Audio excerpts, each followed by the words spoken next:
Hey, everybody, we are back. It is Thursday. Really It's from the barracks here. Of course, as soon as we come back, it's all messed up. Can you hear me now? Can't hear Mark. Got you. I can hear. All right, everybody. I hear Yordi. You just can't hear Mark. You just can't hear me. I hear him fine. Yeah. What's going on? Say hi, Mark. Hello, everybody. Hey, I hear him. Evidently, we have some. I can't hear Mark at all. On mine. Good. But I hear Reese. Maybe you have the Mark button on. Yeah, he must. Oh, not muted. That's really weird. All right. He's not broadcasting on here. All right, let's try this again. Hold on. I swear to God, if he's screwing with me, I'm gonna kick his ass. Why do I feel like Wiener's messing with you? Oh no, really, I can't hear him. No, that might be it. Something. There, is that better? Yordi's not saying nothing. He can't hear me. I can hear everything. I hear you. I hear Greg. I cannot hear Mark at all. You can't hear me at all? Did you mute me on your side, sir?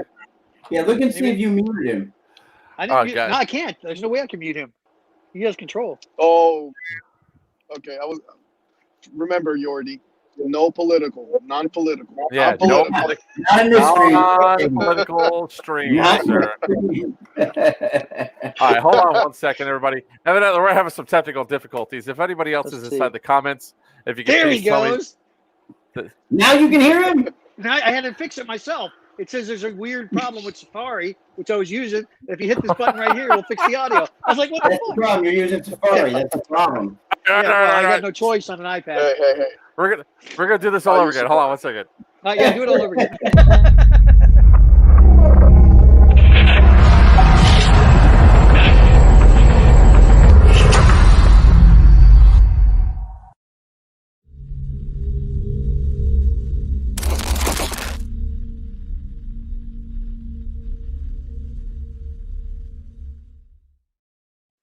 Okay, everybody, it's Thursday. We're here with Players Wanted.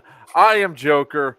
To my I got it right this time. To the right is the man, the myth, the legend of short stature, Greg Paparisi from Dead End Outfitters. Below me is my right-hand man, Battery from Assault and Battery Airsoft. And down in the lower corner, there is Wiener, asking about his Wiener from Doomsday Airsoft, and we're here to talk about some interesting things tonight, guys. Had a little technical difficulty, so we just decided to reset. We have that power. So what we're going to do tonight is we're going to talk about a couple of events that are upcoming real soon, and then we're going to dive into something that just recently popped up on a lot of YouTube things, which we'll get into a little bit later. But we're going to first talk to Papa here about Dead End Outfitters. This weekend is the night game, and Wiener just went, or not Wiener, Yordi just went bye-bye. But Yordi's driving, so I'm not surprised. So this weekend, Saturday starting at 5:30ish, right? Well, no. So the on Saturday is when we are having the night game. It's DEO After Dark. But we are actually opening the gates at 3. That way, we're actually going to do starting at 3 p.m., we're doing a buy-sell trade. So I know, Mark, I know you've got a ton of stuff you should probably get rid of. If I ask your wife, she'll say there's more than enough. I might, here's what's going to be kind of funny. I wanted to be there at 3, but Tinker said that he doesn't get out of work till noon. And he asked if he's going to go, which I'll know for sure tomorrow or not. That means that I have to wait for him to get out at 2 o'clock or by 2 o'clock to get down there. But I will have the battle bug with me. That is important. I just got done to see that in person. I just got done driving 500 miles round trip to get a damn car dolly to make sure that the battle bug gets to the night game. So, and by tomorrow, by 3 or 4 o'clock, the bug will be done with its 4-inch lift. Nice. So it'll look a little bit better than it did at Iron Fury. So we have to get you a stencil. We got to get you a DEO stencil for that. Oh yeah. We got to tag that thing up. But the key thing is that once we're done with all the welding, then we'll send it out to paint. So we have to definitely mark it all up. But there's actually something cool that came in. Greg, I think you've seen this already. Yeah. Because I shared it in the other chat. Let me just pull it up here real quick. Where'd it go? There. All right. Anyways, as I start working on this, why don't you go ahead and talk about what's coming up next after that? Sure. So so at 3:00 buy sell trade. That's actually going to go all day, all night. We're also we're going to have techs on site. We're going to do like a tech and tune. The field won't be open for gameplay, but absolutely, if you want to go out, you want to explore the field, you want to go and test your guns, that's what the next couple of hours are going to be for. And then at 5:00, we're going to have dinner. 6:00 is registration. 6:30, give or take, we should be able to get the safety brief in. We see dusk coming in right around, I think it was like 6:52, something like that. And we should be dark by about 7:15, 7:20. And that's when games will kick off for DEO After Dark for the Saturday night game. The game itself, like a regular day game, $20 entry. Rentals are available. We have, I would recommend, we'll have glow sticks on hand to be used as kill rags if you want to purchase them. Otherwise, I would suggest either getting a red light or a red glow stick or something of the sort, so you can you get hit, hold it up, red light, you don't get shot. It is a night game. If you haven't played one before, you want somebody to know that you've been hit. So I never been there for a night game. How are the bug situation? Bug spray? We have personal bottles on sale. unless you want to bring your own, by all means. But definitely, just consider, guys. It's still considered South Florida, and it has been raining, so it's humid, and there's moisture in the ground, moisture in the air, and mosquitoes are the size of small flying cats. We have eagle mosquitoes here, so definitely take your precautions. All right. So what I was going to go ahead and share is something that Greg and I believe you already have both seen this. As soon as I stop having my own technical difficulties, there we go. Wait, don't you have a mild technical difficulty? You can shut the hell up, sir. Your new computer here yet? Yeah, Wiener, shut the. Don't even get me started on that goddamn computer, because I got an email from them yesterday, and luckily I was in such a bad mood. I decided I wasn't going to call anybody if I was in a bad mood, especially if I was going to be angry. But I just wanted to go ahead and show you guys the beginnings of the Battle Bug patch. Battle Bugs. So, bug, awesome. not bus. That's not the bus. Battle Bug. That jackass. So Same place your computers at. We're gonna go ahead and we're gonna be doing a little bit more stuff to this, like making sure this is like better on the back end here. But I want to give the guy credit. My artist goes, "What type of gun is on the bug?" So I said, I said M249, and then he comes back with this on his own without any video picture reference. So my artist really is a Billy Badass. Thank you, Alex. It is. I'll butcher his last name. Looks like Mark's making up for something there. I drive the bus. I drive the bug. I don't shoot the bug there, dickhead. I wasn't talking about the gun. I know what you're talking about. That's why I said I'm the driver, not the gunner. But Alex Porceo is the artist that came up with that. So I can't wait to see more of it. I can't wait to see it fully fleshed out. So there's that. So we will be bringing the bug out. So the other thing is, even though you have some lights strung up there, Papa, did you actually test them to make sure they're all working? Oh yeah. No, John. And actually, we've been up there. We were up there all day today. This week we've been up there several times. We're going to be back up there tomorrow, doing some final testing. There is one of the biggest things you're going to see. I was going to take some pictures and share them today, and I decided not to. I wanted to kind of be a surprise. We have, without exaggeration, have literally doubled the parking size. So we did that so that you see that we've been growing, and we know what we're going to have on Sunday. So now we are able to actually fully accommodate parking. as well as campouts and things like that, without tripling up inside the common area. Nice. We blew out the entire back behind the awning. That is all gone, and it is now all a parking area. Cool. That's awesome. That's cool. Because I know parking was a little. I'm hoping to be there. That At damn the, computer. Parking was like playing Tetris, like the Russian style original oh yeah, Tetris. it was. And- Big, huge. I mean, I guess we don't have enough time in the stream for me to give all the shout outs that I have to for the people that have helped, whether it be teammates or actual players. We had folks come out on Saturday that aren't part of the team, new players, folks that I actually talked about one time on a previous stream, who just really love helping and supporting us. And then again today, some folks that have been playing at the field for a while, haven't been there for a little bit. He has a lawn business, came out and cleared everything that needed to be cleared as far as cutting the grass, hedge trimming, doing all that. Reopened some closed trails. So our what used to be referred to as our dynamic duo side, which was as you come down the road coming in the left side, we actually have that's actually been reopened.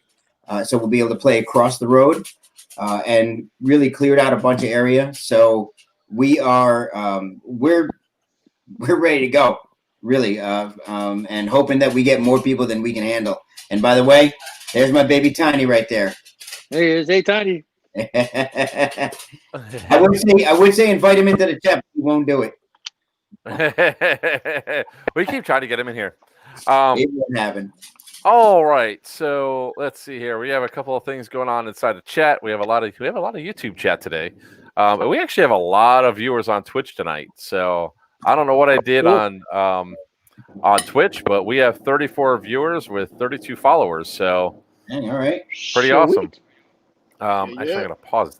Yeah, so I and please, guys, I spoke to a couple folks today that were actually going to be having like some of the Miami teams were having a meeting tonight, and I told them, I said, we're going to be live, and while you have your groups together, any questions you have, definitely ask them now.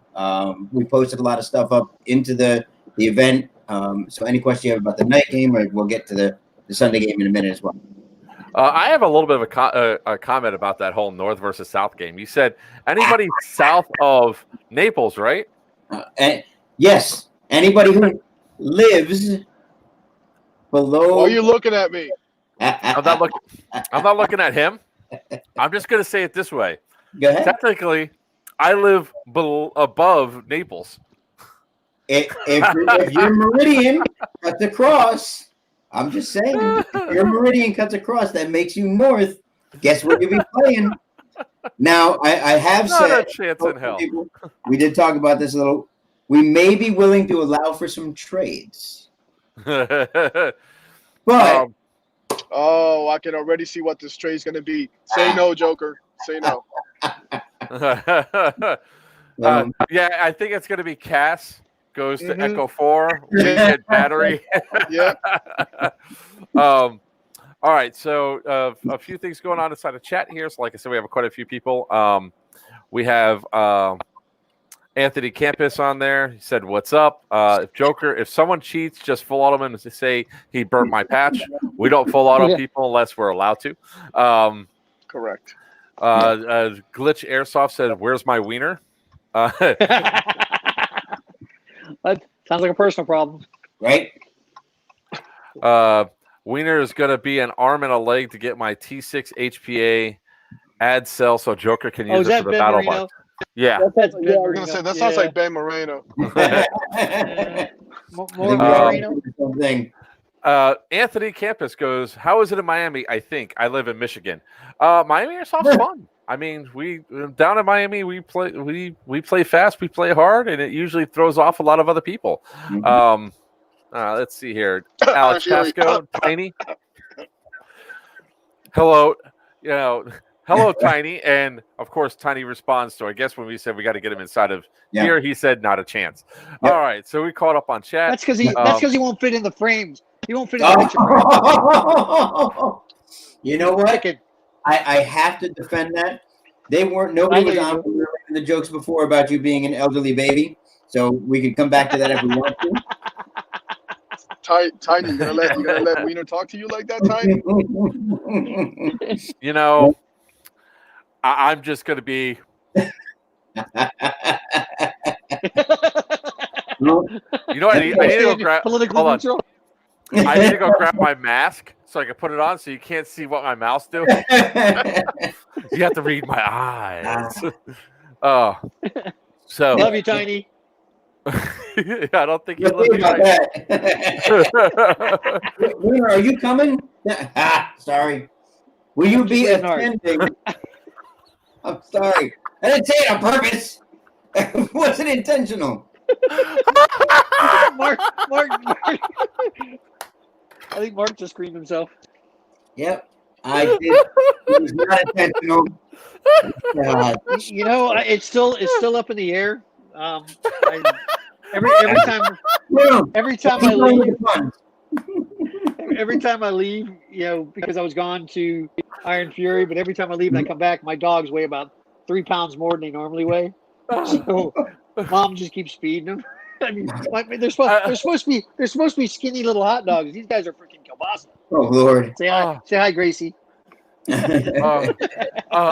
What made me laughing even harder I'm sorry. is the look on Battery's face. And he's driving. He's got to stick to the road. I'm trying not to laugh because I got people left and right of me, and I got the light on, so they're all curious people looking inside my truck trying to see what's going on. So As long as your hands are at 10 and 2, you're okay. yeah. Oh man. Allow me to rephrase if I can. Please. Yeah, he's complaining about 500 miles. Robert, I've been you driving be the whole attending day. this weekend. As of right now, it's up in the air. I do not know. You won't know All right. if you see till you see my face on Sunday.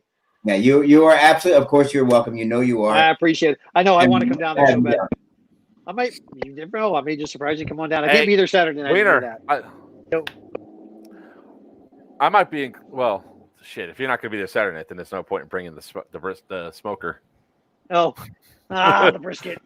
Damn it! Are you trying to buy Wiener bribe with me? briskets? You try to bribe Yeah. Wiener with he's bribing me. I can play the sympathy card. I need a hug. What? Oh, you need a hug from your Wiener? Yeah, exactly. So I'm looking forward to the. I'm looking forward to it. So we have a question from Tactical Sheep. COS for Overwatch 6. What's the COS stand for? Yeah. It may have been COs, and somebody put CO capital S instead of a small s. COs. So, He meant yeah. company commanders. Yeah. If it's COs, we for do I have not no have idea. those yet. Yeah. We do not have an answer for that yet. We haven't got any commitments yet. Yo, So I'll you know do something it. that I don't, huh? No. Not it. Because Not it? No, you're not it. I will not be a They'd shoot company you commander. first. Yeah, damn straight they I'll would. do it, but I'll run them like a Marine Corps unit though. They're gonna hate me. I think. It Well, needs to be though. I'm pretty sure. down for that. I'm pretty sure the only thing that you guys are waiting for the TAN CO is COs. Yeah, he got it right. He corrected. Yeah. I think the only thing that you're waiting for is whether or not a person can actually attend or not. Right. One That particular is exactly individual. right. Yeah. Yeah. Because we got confirmation one's going to attend, but we don't know if he's going to be CO yet or not. Yeah. At least yeah. I haven't heard, so I'm waiting for a phone call from my cohorts. Yeah. So Waiting on hopefully we that. have. I'm pretty sure I'm probably going to be in some level of leadership on a lower level because I'm going to be having my little armor platoon going on.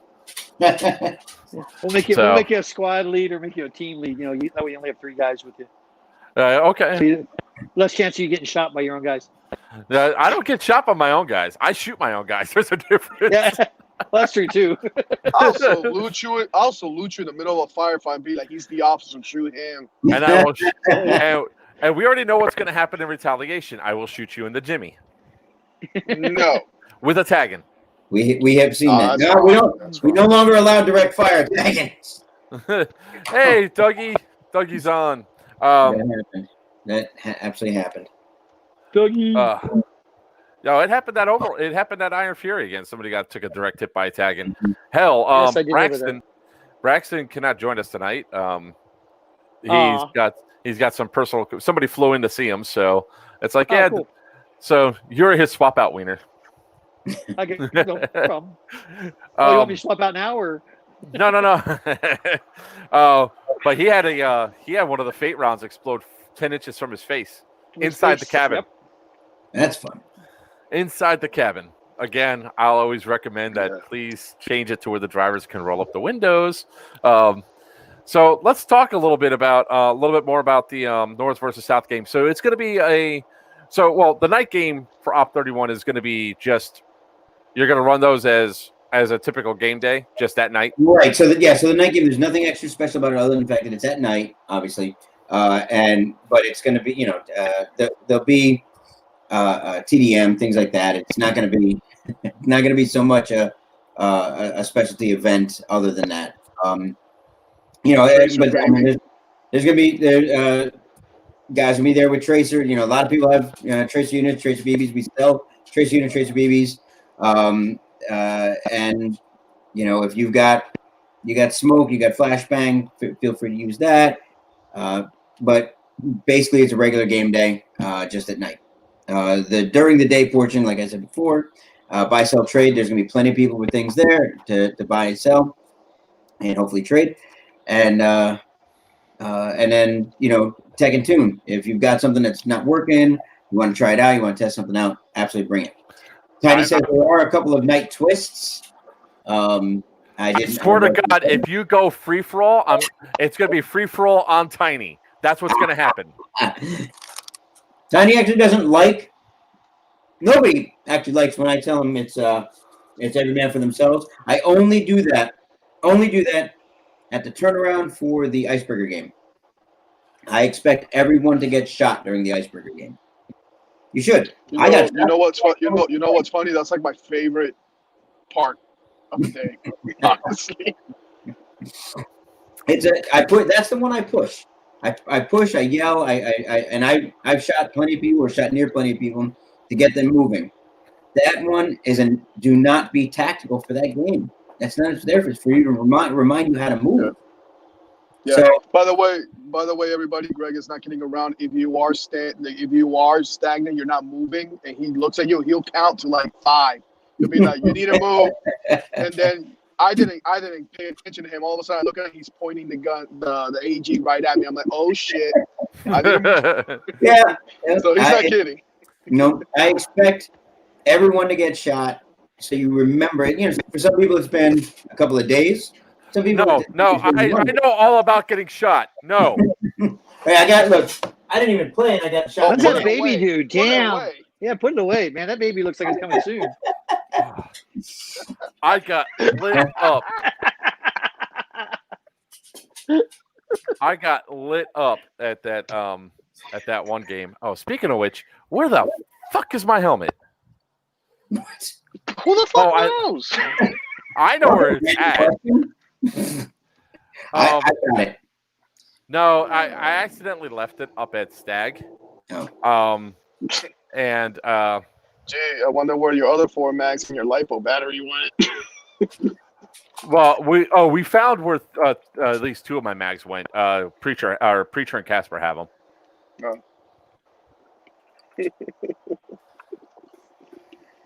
Oh.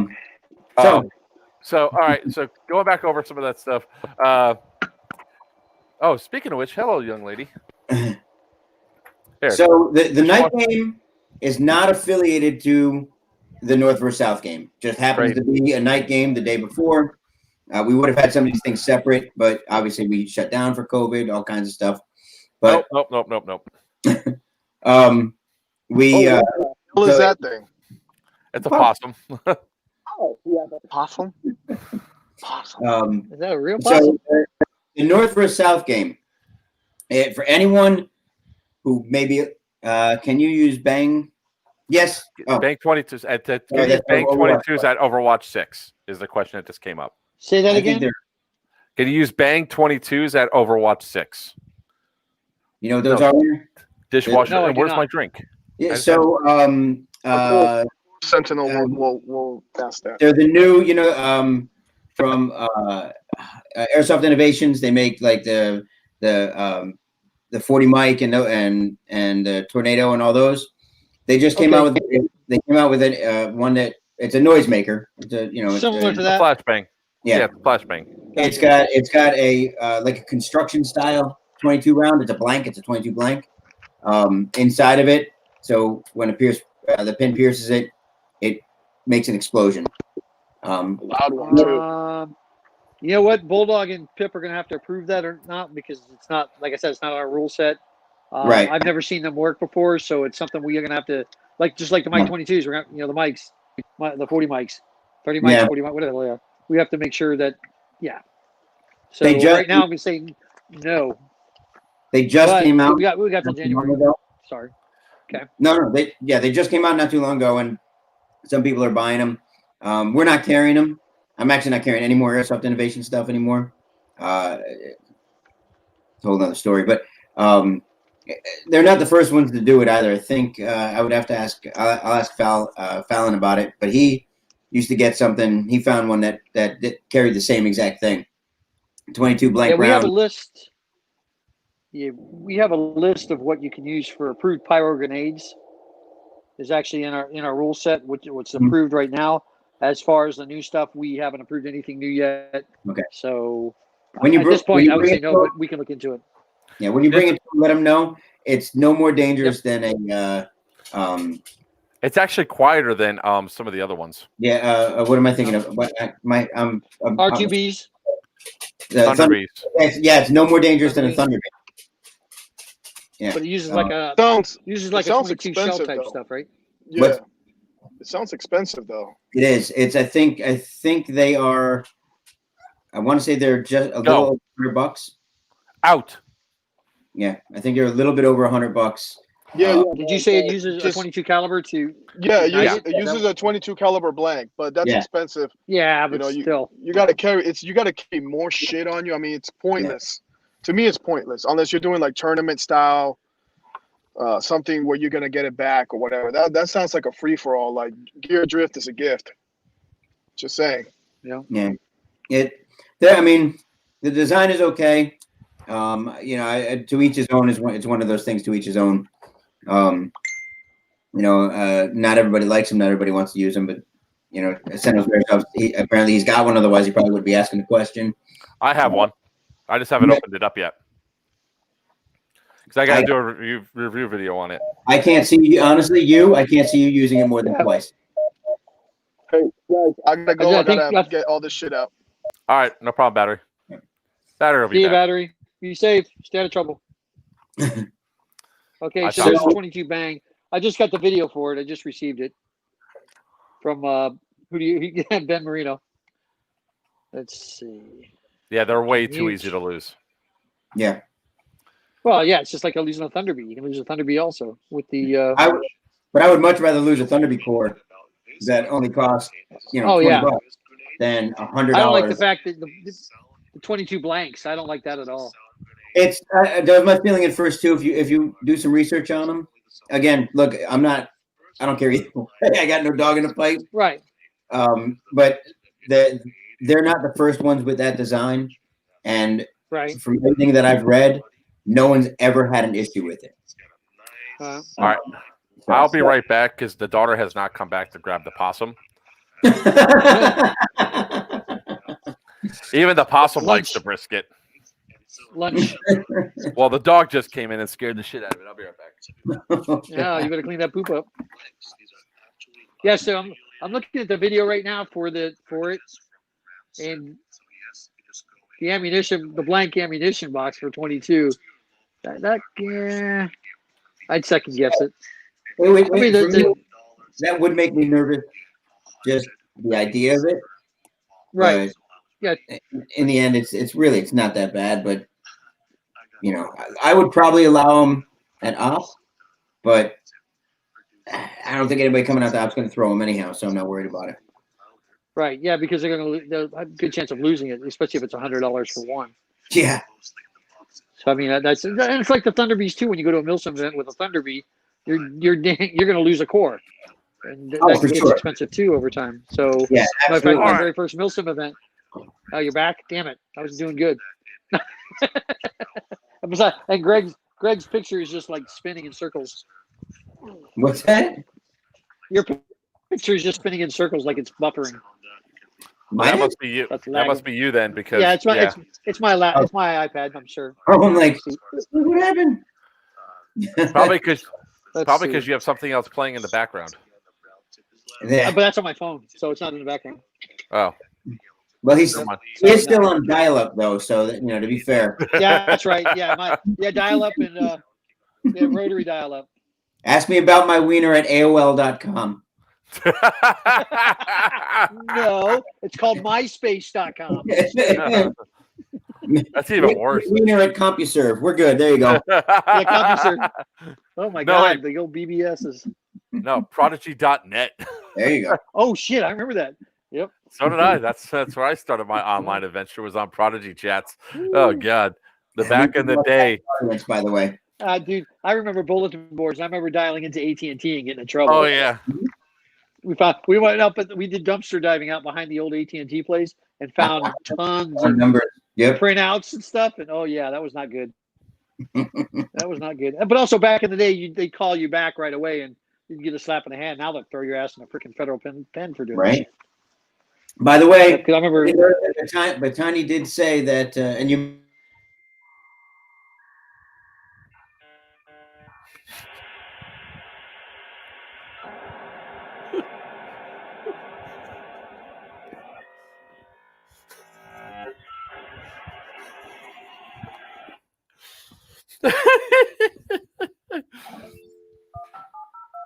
Oh, we can stop that again.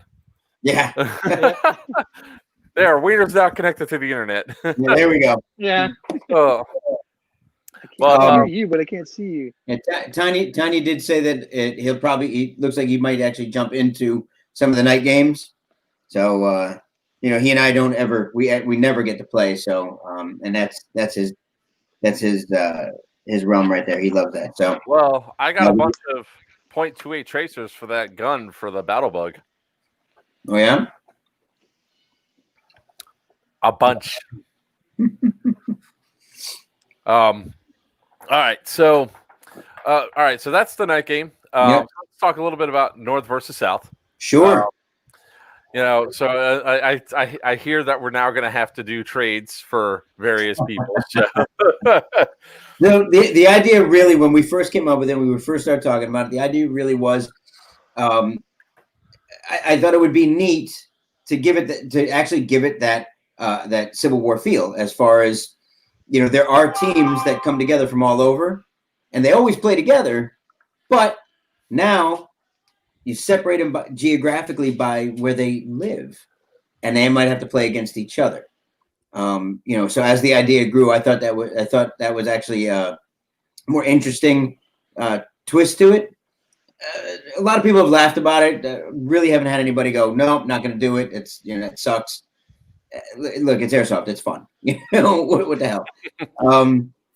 $10 of your ticket is raffle and food. So what are you really complaining about? It's a good day of airsoft. So it's geographic. It's not where your team is from or where you represent. It's geographic from where you live. So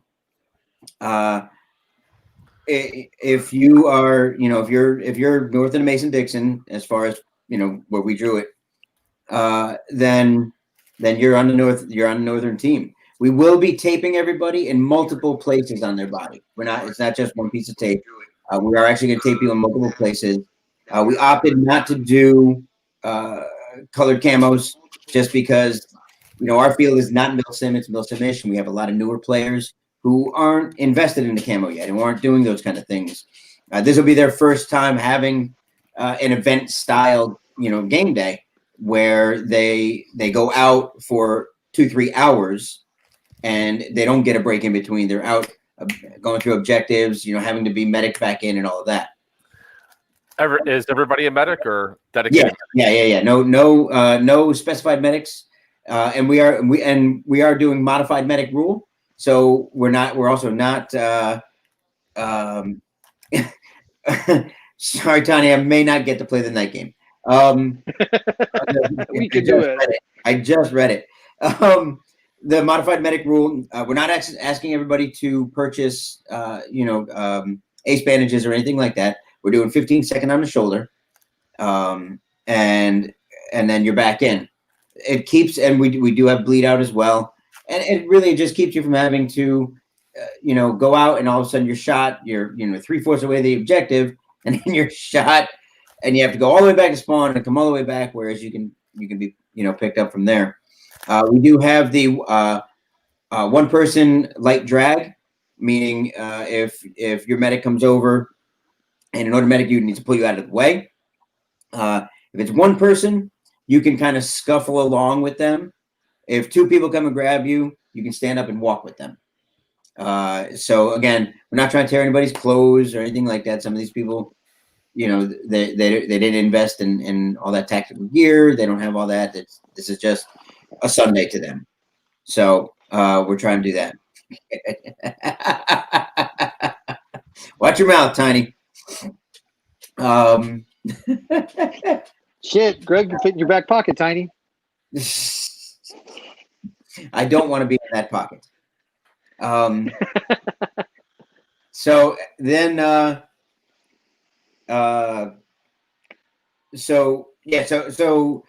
gates open as normal. Gates open at 8 a.m.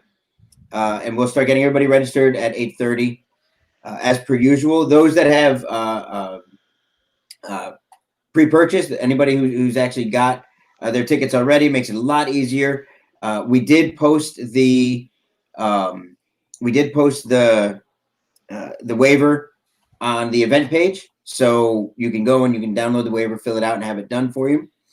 Try to make everything a lot more seamless. We do expect this to be our largest game ever, and we are anticipating well over 120 players. Sweet. Now, so there is some tickets that are going to be available. You can buy them on site, right? When we get there. Yeah. So it's $30 if you buy them beforehand, and $35 at the door. Okay. So just laughing at what you laughed at with that whole thing for Alex. Yeah, Tiny says he'll carry you out in the field. He'll just pick you up with like one hand, like a garden gnome. I have actually jumped on Tiny's back, and he has continued to walk as if I wasn't there. So That's right. It has happened. Yes. So we're gonna have Greg deserved the front pocket. We are actually going to have two new patches that they go towards Battle Bus Adventures. So the new Players Wanted patch and the Rose patch. Yay. Oh, I grabbed the wrong one. I don't have either one. Why don't you? That's your own damn fault. They were at Iron Fury. You didn't come by the table at all. You know what? You don't get one now. I know. They're not for busy. you. I was busy. $5 wait, aren't you coming to my event? Huh. Oh. Yeah, I still won't give you one though. Now it's like they're for anybody but Wiener. So $5 a patch, all of it goes towards Battle Bus Adventures and the Battle Bug. The Battle Bug will be out there with its new shoes and lifted profile. We haven't done any. Oh, there went Wiener. Oh, all right. That wasn't even me this time. Somebody must have picked up the other line.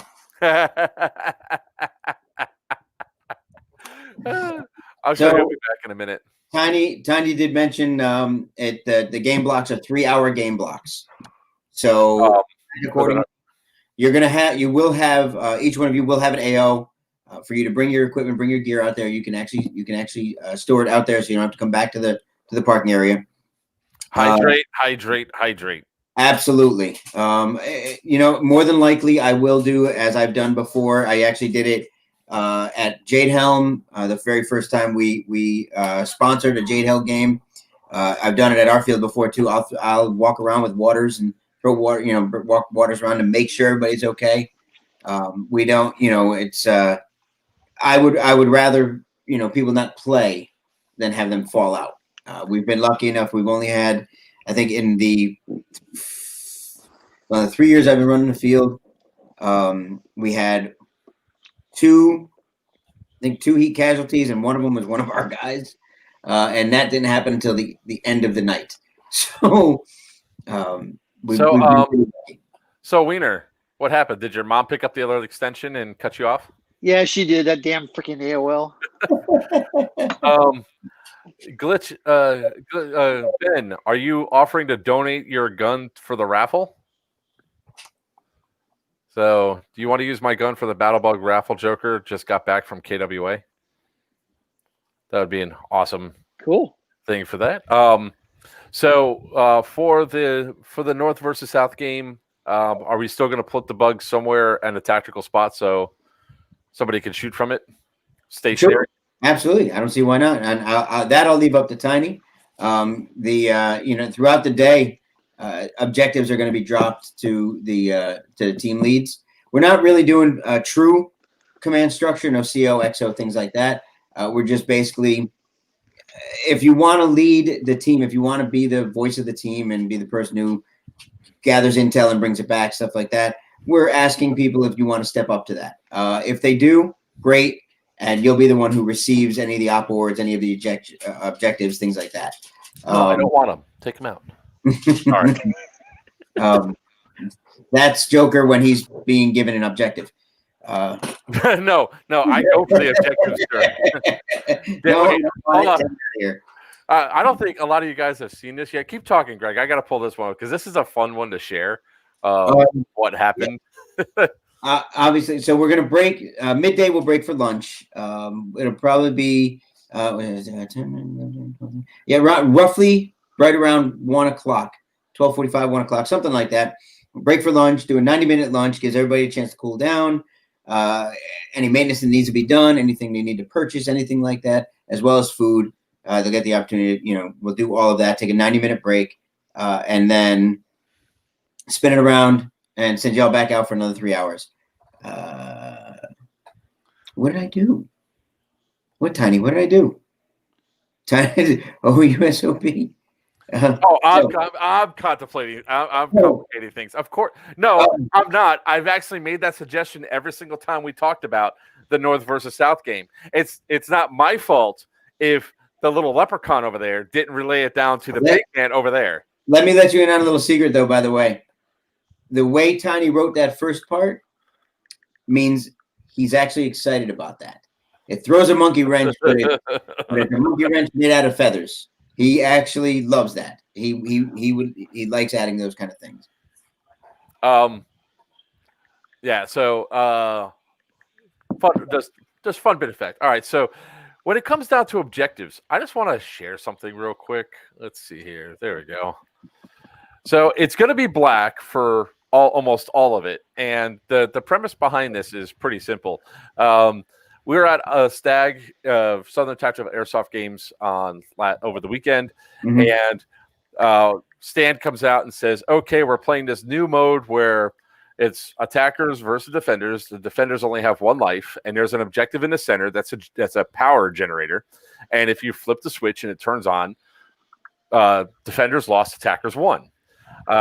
The record for this is 2 minutes and 37 seconds.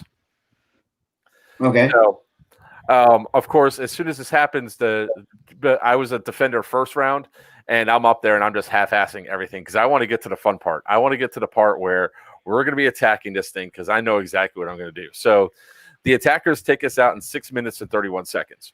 And I was messing with people too because it is nighttime. That's why it's pitch black. It was a night game.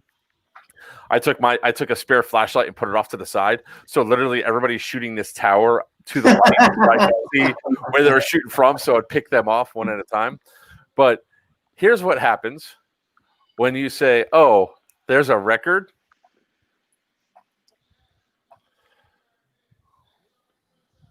I'm not seeing no video. Must be my computer. Nope. There's something. Oh, I see it. Okay. There's a red light. There's a blue light. Green light. I gotta build you an infrared camera. Hey, Greg, what town is Op31 in? Punta Gorda. Punta Gorda. That's what I couldn't remember. Yep. I'm trying to get a buddy of mine to go down there with me for Sunday. You've been there one time, I think, right? Yes, I have. One time, and I had a blast there. You about killed me, but I had a blast. Only because I was the one who threw the freaking satchel charge up into the top of the tower. And that's game. Yeah. 40 was that 47 seconds? No, that's the total length of the video. So for the time it took me from the start of the game, which, by the way, if you didn't hear it clearly, listen close.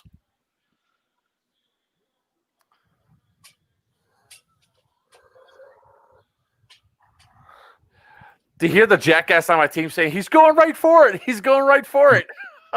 It's not like call him out. He was calling me out because that's what I was planning to do. My goal was to run straight for the objective. And I did the objective in 40 seconds, 40.11 seconds. There was so much salt from the other side. It wasn't even funny. Because they're like, nobody done that before. Nobody ran directly for it. And what messed it all up was when I went around and you saw like the first sets of hits, when the guy had the blue laser, I should have made a left and gone right into the building. I went to the wrong building. So I probably could have done it in 30 seconds. So yes, I have very objective based, with one exception. If Sam Airsoft Junkies is Humvee's on the field, I don't care what my objective is. My objective is to blow up the Humvee. Glitch says, Ben says, the last time we saw Papa, he almost passed out. He is that radiant. Being his present can be extremely overwhelming. And yes, I always complicate things. I throw wrenches into everything. So, yeah, I got to make my own salty patch that says your tears are delicious. Yeah. That's my catchphrase for that. Like going on a little bit more, what I did to really mess things up. The second day, it was a pirate game, so we had two generals, and I kept going over. And the rule of thumb is that we're not going to go spawn camp. It's like, okay, but their generals over by their spawn, and their stash of cash is over by the spawn. So what did I do? I walked through their spawn about 5 times before becoming a traitor and taking out my own general twice. So. I had to spice things up a little bit, Never playing with you. Well, I look at it this way. I'll build your guns, but I'm never playing with you. Revenation was there, and that's why I went up to the event. And he and I were on the same team. And by I want to say the third hour, we had doubled, possibly even tripled the points that the red team had. So we were trying to do, especially considering the fact that by that point I already killed the enemy general 3 times. I was like, we gotta spice things up a little bit. So I walked to the enemy base with my hands up and go, what will you pay me to go take out the blue general? Oh God. I was offered hot dogs. I accepted. I would have done it for hot dogs. I'm gonna lie. I'd have done it for hot dogs too. So I go back, I walk up, and I saw that wink. I went up to the general. I was like, "You're dead.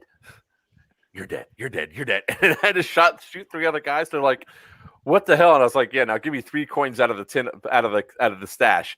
And the general and everybody's like, "You traitor, son of a bitch!" I was like, "Yeah, I'm going to do it again. Watch." I took the 3 coins. I went back to the enemy base, and I was able to walk in, see their entire game plan. And then, as I'm doing that, the first time they took my gun away. Second time, no. Oh. I walked right in, and I started slowly inching my gun up. I had it right against my shoulder, and I'm like, "Oh, really? That's the plan? Okay."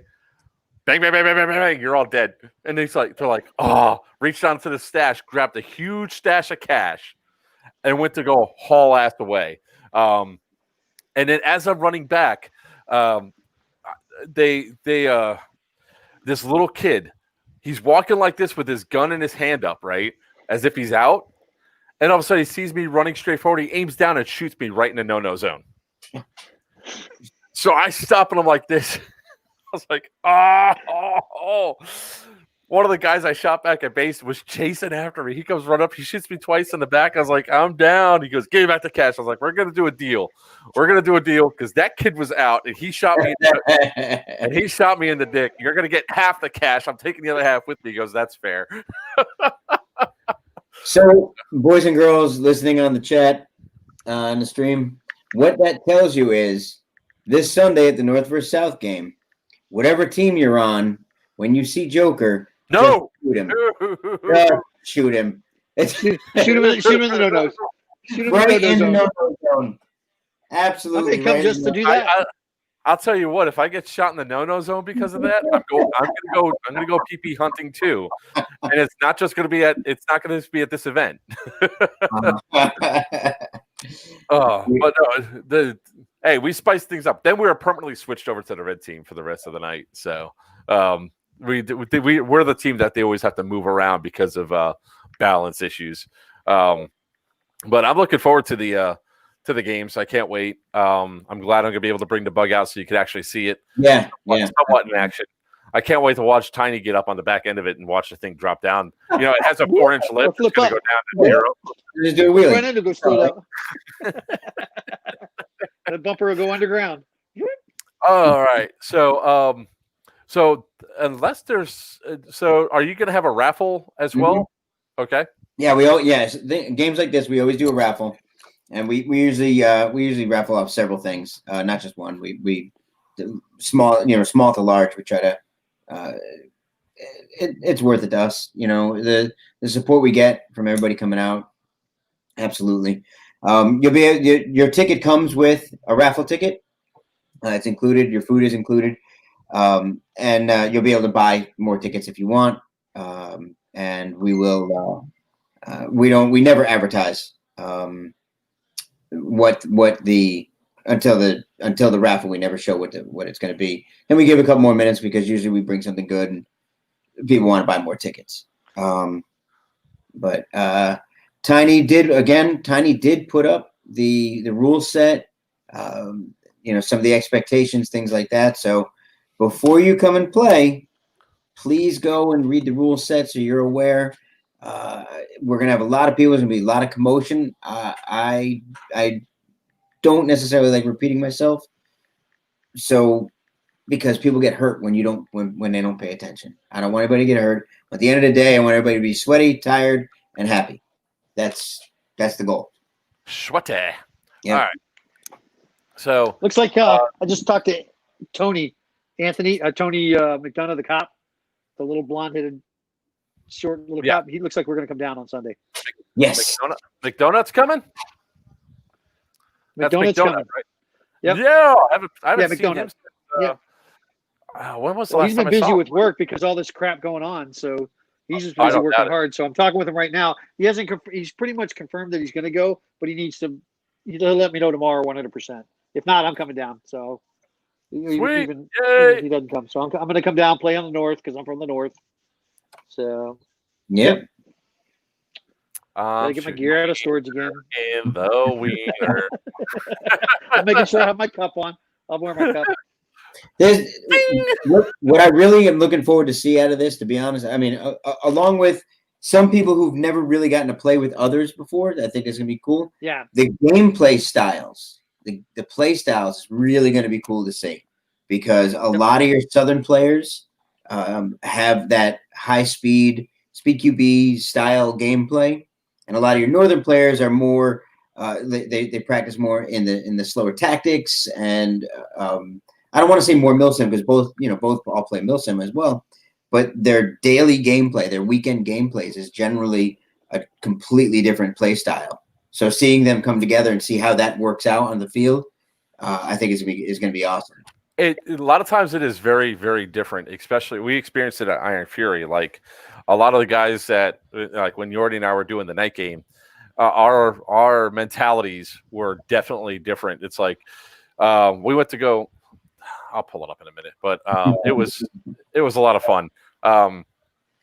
I especially liked it when Bulldog wasn't paying attention to the bug coming up behind him, and he's all fumbling for his gun and shit. Wait a minute, that's what we already did when you came up on us. No, he was. Then he should. No, no, that's right. Right, that was another time. Yes, I remember now.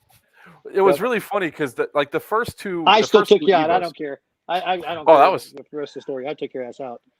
Yeah, yes, you did once. But yeah, it's kind of. It was cool though. Hey, that's all I wanted. I was done. You know, the rest of Iron Fury could have fallen around me, and I was done. I shot your bug. We just like he goes. I could walk off the field right now. I'm done. I nailed the battle bug. I love Singles. how many people were talking trash about the battle bug on Friday, but by Oh, no Sunday when shit. they saw us coming, they were scattering to the window Yeah, like, they were like freaking ants. "Come Oh my god! I can't. And what's gonna make it so much better is once you get that raised up and got those tires on it. Holy shit! Dude, yeah, that's gonna be because awesome. right now we don't have the Yeah. tires yet. It's got to go back to my father-in-law shop so we can fix the AC and Right. get the bigger, like a little bit bigger tires. But the guys that are doing the lift on it are also going to rip all the plastic out, so it is going to look meaner. All the plastic inside the wheel wells are going to be ripped out, so it's going to look a lot meaner. So I can't wait to see what the bug looks like tomorrow at like 4:00 because I'll be like, what are those? And we're hoping that we only have one weekend this month that we can even work on it. I want to finish off the lower portions, so the armor looks complete going all the way down. But I did get the red light today, so when the vehicle gets taken out, you can turn on the red light and it's going to start flashing. Nice. So I got that today. I also got a spotlight, but I don't like it because it's controlled down below at the switch instead of on the light itself. So you have to reach all the way down and turn it on just to hit the spot. Although the spot is bright as hell and it goes 360. So I got to find a new spotlight for it. Wow, we got 83 people watching right now. That's awesome. That's a record. That's a record. All right, so before we go into talking about Overwatch 6, which is the next big event that people want to talk to, I want to talk about something else that came across my feed today. Let me just go ahead and pull it up real quick. Have any of you guys heard? I didn't do it. Nope, I don't think you did. But I think some other people, well, definitely people have been paying attention to it. This guy's been posting all over the place about the Airsoft Pro League. Have you guys heard about this yet? Nope. Yes. Well, let's talk about that a little bit. Yeah, I'm curious. What makes him a pro?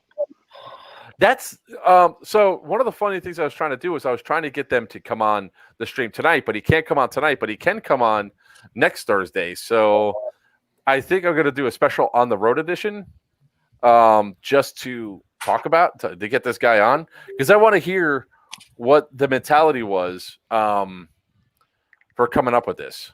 You know, I mean, that's my main thing. I just want to figure out, oh man, what the hell did they do to the groups? No. All right. Pull this over here. So it looks like what they're trying to do is a lot of speed QB stuff. Mhm. Let me share the screen here. So it looks like they're trying to do like some speed QB stuff. So I friended the guy to talk to him a little bit, and you know, this was ow. I hated the sound of that thing. So this looks like a speed QB field. Yeah, but he said very, that very small field, though, is it not? yeah, it's deceiving a little bit. The lights. Is that a drone flying? Yeah, it's a drone flying around. Drone flying after a drone. Yep. So it's I don't know. I think it's a little interesting that I guess they're trying to bring some sort of event there, but yeah, it does look like it's a little small. And the way that they said something, it was roughly around a size that, like, the comments. I was going through just reading all the comments and all that because I like to hear more about it. I like to find out, you know, how did they pick the people that were fighting there? You know, that's the first thing. That's what I really want to figure out first, because evidently this is going to be seasons. In addition to that, they're also charging like $25 for this first season, which also gets you into a couple of raffles, which I guess if you're into raffles, that's good. And from the commentary that was going on with this, it looks like there is a whole bunch of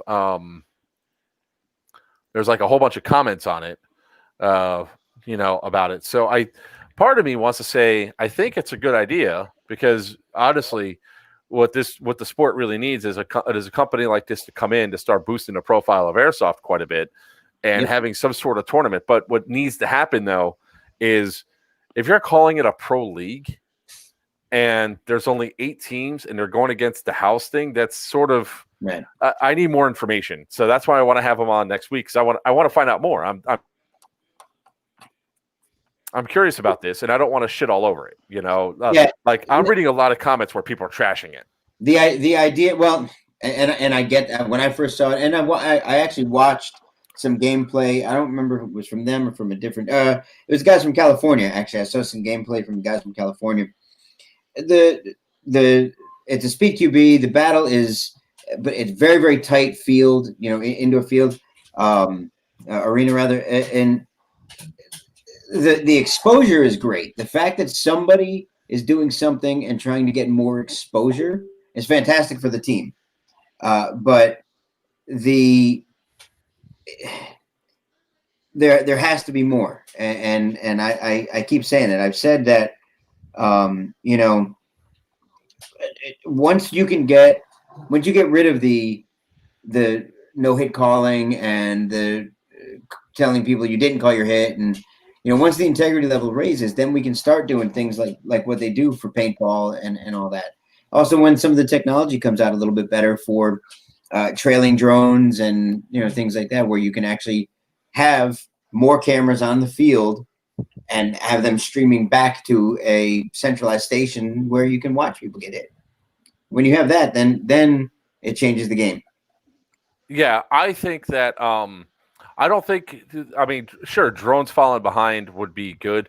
But I think that for this, first off, is that they need to become clear with how they selected the 8 teams. Mm-hmm. And say, this is our introduction, for the first season, not this is the first season. I think it was a little quick to jump to purchasing. And I'm really not bashing. This is like my initial critiques, because the first I heard about it is when the season's about to go live. And as somebody who's traveled to a lot of events and all that, what I would have done if I was them. Well, let me rephrase. I don't know how much funding they had at the start of this. So, that's what it boils down to. If they didn't have like a hedge fund investment come in, or like serious investors with $1 to $2 million, I can understand maybe the reason why they started off like this, to build up the hype and bring it out. But what I would like to see is try to do some sort of regionals and then send those teams to and have a mini tournament that goes on. Now, it also seems to be the wrong time to do it because of COVID. Mm-hmm. Would have probably impacted a lot of stuff. But I'm interested because, I know, right? COVID ruins everything. I would have loved to know about it so at least my team and I could try out and go for it, and then possibly try to find some better arenas for this to be in, because the arena that it looks extremely small. Mm-hmm. But it looks like there's a potential for it to really grow. And the reality is like when it comes down to cameras and all that, the camera setups, there's a lot of magic you could do with just GoPro streaming live, connected to a power source. Sure. So, and that it all be transferred to one thing, and they could be sort of like what we're doing here, and really broadcast and cut, because this also looks like they're not doing it live. It's done over a course of a season that they've already recorded, probably edited and cut up and all that. So it's even better that way, because you could just put a bunch of cameras all over the place from the different angles and not even have to worry about it. And then if you want to be really super cool, you have the football camera, the one that's on the guidelines that come down and goes from different angles and follows people around. Because evidently that tech's not that much. So Wiener's been sitting here smiling. What do you think about it, Wiener? Speed QB. I'm sorry, that's what's sticking in my head. That's the one thing that irks a lot of people about it. Reading the comments. Yep. But supposedly, I'm a fat guy, so it wouldn't be good for me. That's not true. There's fat guys on the team, by the way. I saw the team, and they've got some fat guys. Yeah. But what's he hanging the back? One of the reasons why it kind of has to start off as a speed QB, though, and Wiener, I'm with you. I don't play speed QB. I don't care for it. I don't care for the style. But I think it has to start out that way in a small arena like that, because you have to get the reffing down, because when you're doing a tournament style like that, it's Right. no longer, it's not just one guy standing like this who's breaking up arguments, or he's going, yeah, he did hit you, go ahead. You got to have 4 or 5 refs following people around and really gauging and watching the event. And you got to do it there before you do it. Like when we did 6mm shootout, we had it was 3-on-3 and we had 6 refs on the field. Like that, you have to have that in order for there's no question about who that. No question if they got hit or not. Yeah, I agree. Yeah.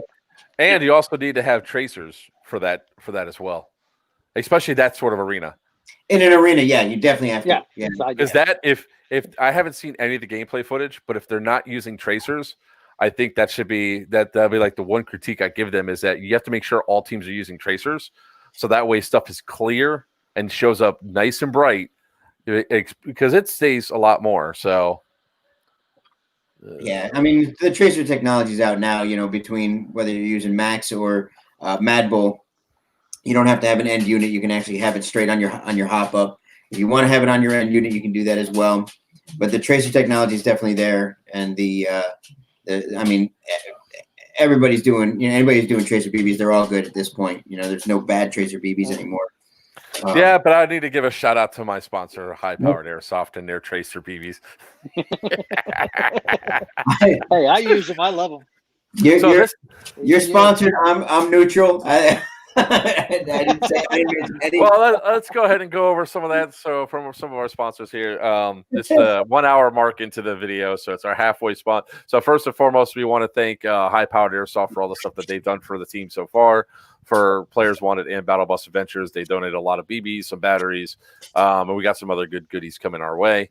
We want to, of course, thank Dead End Outfitters for the lovely Indestructible gun that we've been testing out and everything else, which works phenomenally.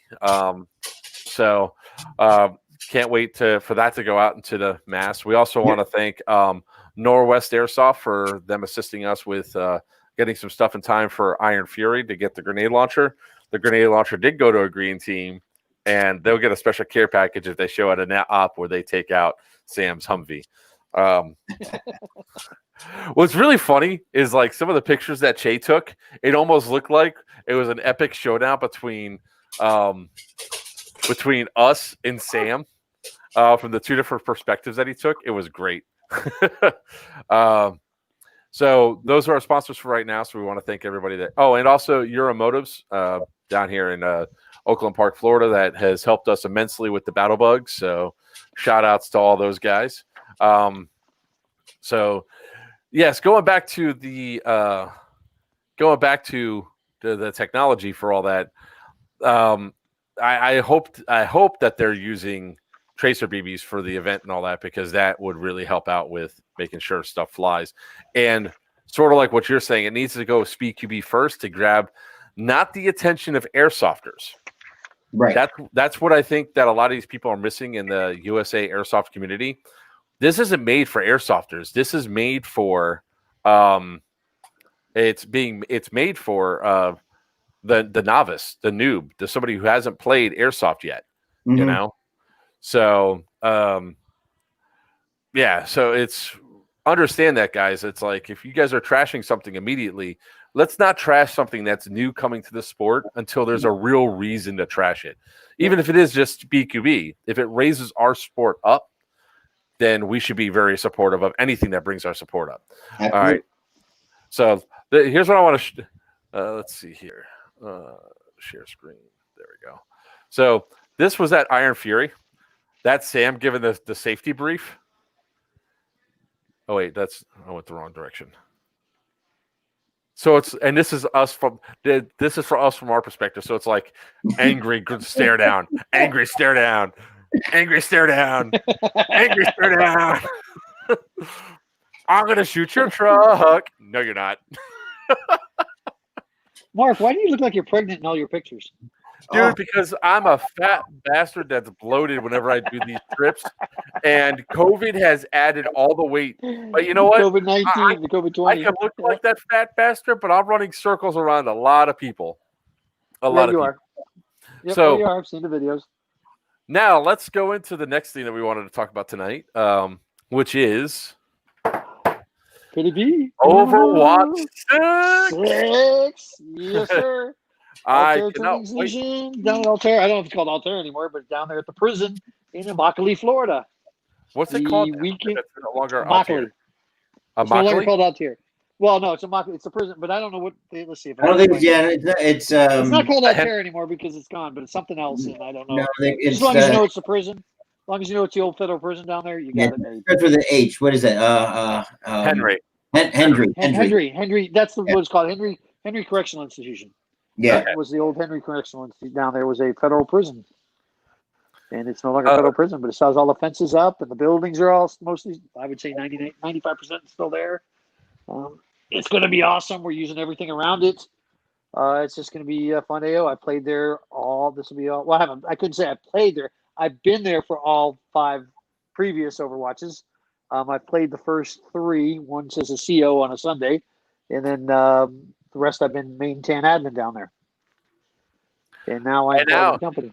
And now you're not the TAN admin anymore, are you? I am not the TAN admin as of right now. Well, they tell me I'm not, but if they don't fill that spot, then I will more than likely still do it. I will still do it. But I'm now a part of owner of Doomsday Events. Was that the first thing that you did? It was when you became part owner. You're like, I'm not going to be main TAN admin because screw those guys. Well, I want to be able to maneuver. Yeah, screw those guys. No, not screw those guys. Not because TAN. My heart will always be with TAN. How's that?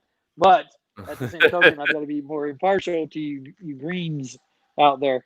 But no, it's fun. I'm there for everybody who's going to be there, and I'm really looking forward to it. It's going to be an awesome event. We've already sold over 100 tickets. The sale went on this morning at 8:00 this morning through Ticket Bud from our event page. We almost sold out of all the cleanup tickets, where you get money back. We still have some green cleanup tickets left from what I just saw. We've been selling a lot of the Hilo tickets. We still have Hilo tickets for sale. We got something new this year with the Hilo for this, where you can be a passenger inside the Hilo for less money. You just can't shoot, but you can take pictures and watch everything going on from inside the helicopter. For each side. So let's go ahead and throw some shout outs. If you guys are going to go ahead and get your tickets, obviously you go through doomsdayairsoft.com and then click on the tickets for Overwatch 6.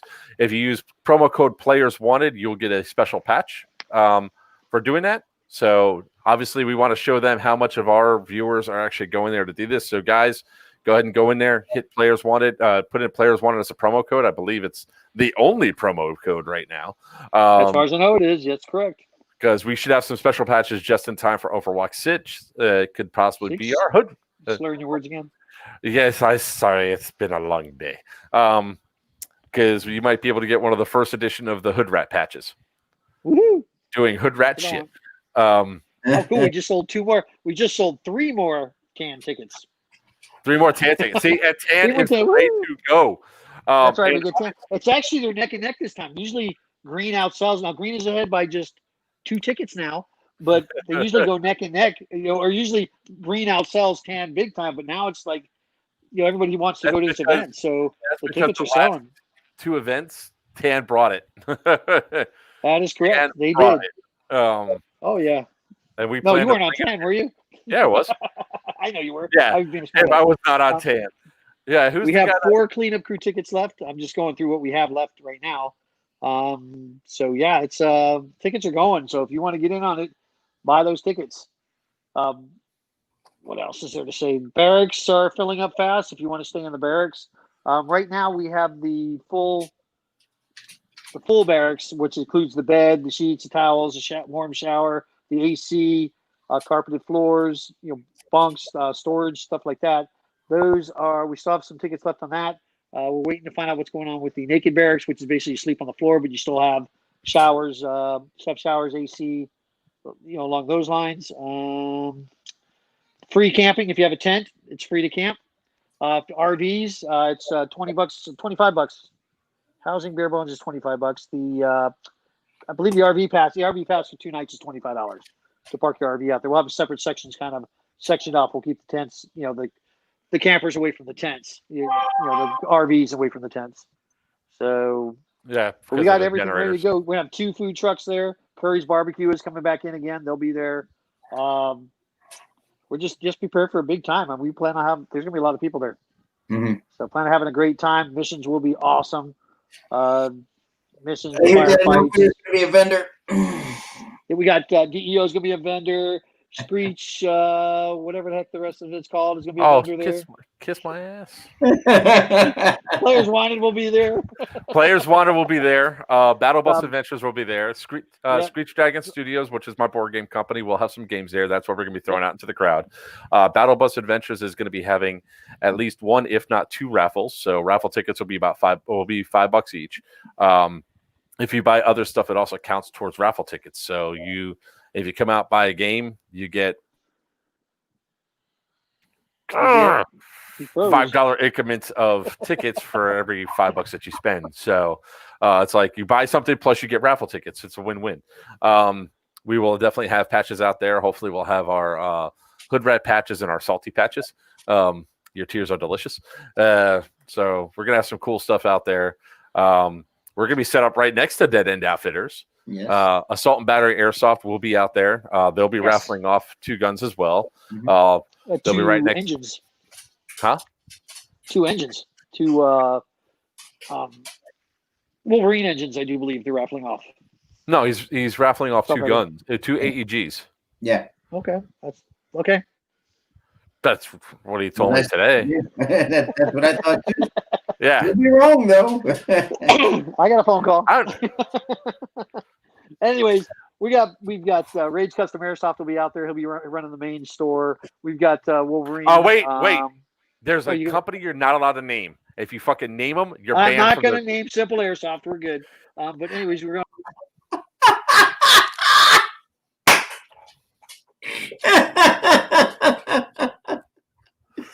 You didn't. How did you not think he was going to do that? I knew he was going to do that. Yeah, Simple Airsoft, the worst Texan in South Florida. Got it. Oh man. That was awesome. That was freaking awesome. I couldn't segue better. Yikes. And there's a whole list of other ones. They're all on the event page, and shoot, maybe I can find them and just bring them up real quick here. Tactical Imaging will be there. Tactical patches. We got Nola Gay. We got Nola Gay's actually coming out. Yeah. We're probably donating some stuff for the donating. I don't think HPA's on there. Good gosh. Yeah, well, I think we're helping represent HPA at that event. You think you're helping? Airsoft Junkies can't beat those guys. They're going to be there. Shoot GBLS. the tan Humvee. Shoot the tan Humvee. Even if they're on my team, shoot the tan Humvee. It's funny. Yeah. Whatever you do, don't aim for the window. Third Coast is going to be there. Let's see. Good gosh, I can't blow this up to see. My eyes are not doing good. I think isn't Veterans for Airsoft going to be there? VFA will be there. Veterans for Airsoft with Freddie Flux and his crew coming on down. They're going to be doing some chopper rides for some of the veterans. So come on out. It's going to be awesome. It is going to be awesome. Get your tickets early too. And that's another great organization. If you guys are looking for another great organization to support, Veterans for Airsoft, Freddie Flux, what he does for the veterans, trying to bring them in Airsoft, is really awesome. Absolutely. Sort of like what we're trying to do with Battle Bus Adventures. We're trying to be able to have disabled people be able to effectively play Airsoft. He's doing that for veterans. So he'll probably, I'm sure, have some shirts and some patches for sale. So I highly recommend if you guys are looking for another cause to support, you can actually support them on Smile for Amazon as well. So if you guys have an Amazon account, go to smile.amazon.com and just put in the search for VFA and it'll show up. Just go ahead and put it on there. Every sale you do, part of the sale goes to VFA. I think it's like something like 5%. So it's a lot. And he's going to get a whole bunch of crap from me because I use Amazon like it's nothing. So I just want to show a little something that, like what Greg was saying earlier, about, the difference. Yeah, about the difference between like Milsim and us Miami Speedsoft guys. So this was the night game at Iron Fury, which, by the way, was totally awesome. It's almost a little bit disappointing that Doomsday's not going to have a true night game. for Overwatch 6. Yeah, but we are going to have TFR there. Is going to be there. Yes. Task Force Recon with Alex Fallon and Echo 4. Yeah, so we will have they are damn doing missions, it, nighttime damn missions, both Yep. Friday and Saturday night. And that's a separate ticket, but it's if you want to do something more realistic there, that's the way to go. If you're Bring your doing hearing, bring your hearing aids. Yeah, no, not your Ear hearing aids. protection. Bring ear protection. Hearing What? I can't hear you. earplugs. Earplugs. You'll hearing need protection. hearing aids if you don't ear pro. Yeah.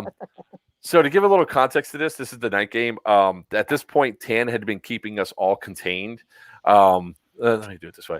Tan had been keeping us contained for the first 2 Evos. And I will attribute some of that to the fact that my guys were not allowed to do HRT or HRS, hood rat shit. We weren't allowed to go off and do whatever. So at the start of the night game, we were told to do what we do best, cause chaos. Yes, you did. So we did that with the vehicles. We gave a great feint maneuver, made it look like all of our team was going to go right back to the bottleneck, which didn't happen. Just the vehicles went to the bottleneck with a few guys to make our forces seem bigger than they were. So they sent a whole bunch of other guys to intercept us. And after 2 pushes with the vehicles, we were able to take everybody out and go. So then I decided to jump off the back of the bug. I said, Yordi, we gone. And we just started moving. So Yordi and I by ourselves, we took 4 objectives that night. So by ourselves. And this is sort of the stuff that we're talking about what happens. So oops, I did it wrong. Hold on. But that's wrong. That's right. There we go. All right.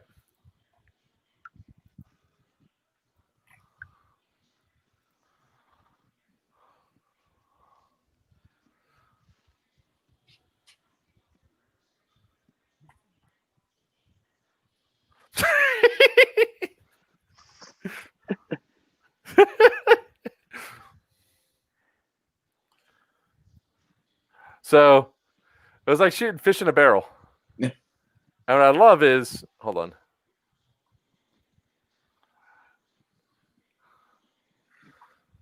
We know there was at least 1 or 2 guys still alive. So we don't stop moving. We don't take cover. We just go right.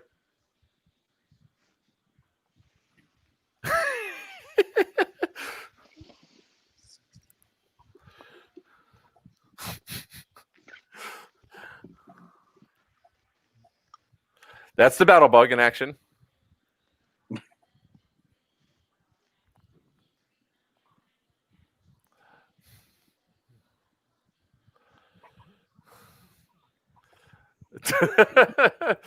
So we effectively took him out. We were using the bug for cover, and we just went ahead because there was no door. Hold on, I think the light will show. Yeah. That's the extent of the room. Here. That's it. That's all the room. So when I threw the grenade in there, the guy was screwed, flat out. So then we moved up the hill, past the objectives, ran into a bunch of Echo 4 guys up on the hill. PMC.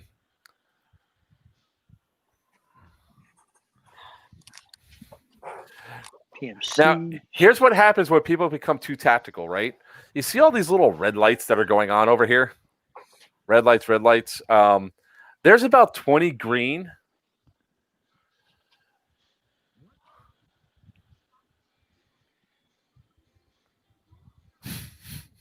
This is all green arguing.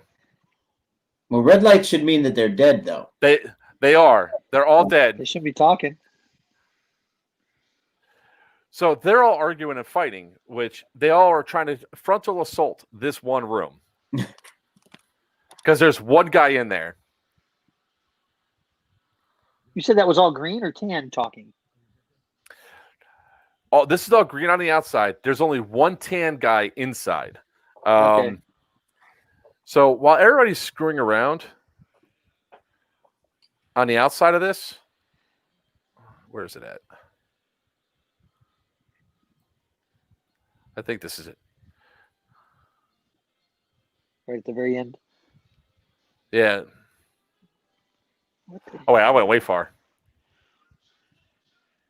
So this is all, Tan's all screwing around.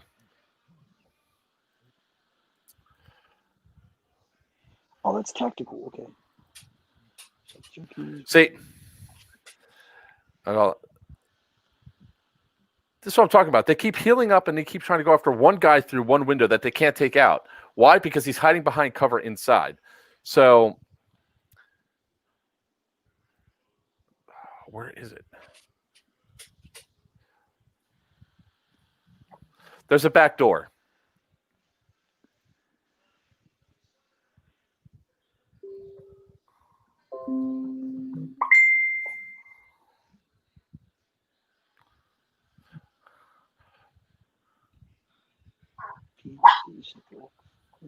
These Wolverines, GBLS, and of course, okay. So there he was. He's hiding that one spot. So one guy took out like 25, 30 dudes over and over again because he just got pigeonholed for this one guy sitting in this one little alcove instead of just assaulting from the backside. So we took him out. I shot a ref again. Actually, that was the first time. Well done. And it was.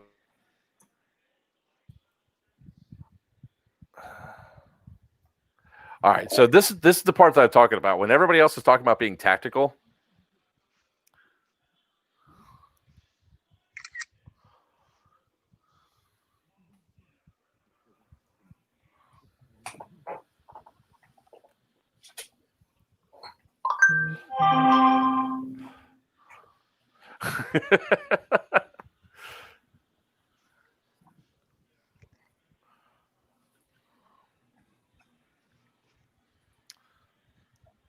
I don't care. I'm going for him. Walking through open ground, no cover.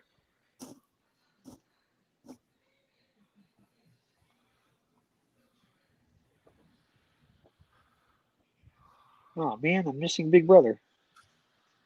What's that? I said I'm missing Big Brother, the TV show. You really 2 hours are. a night. There's 2 hours a night. They're injecting 3 people. You're a queen. Look at you.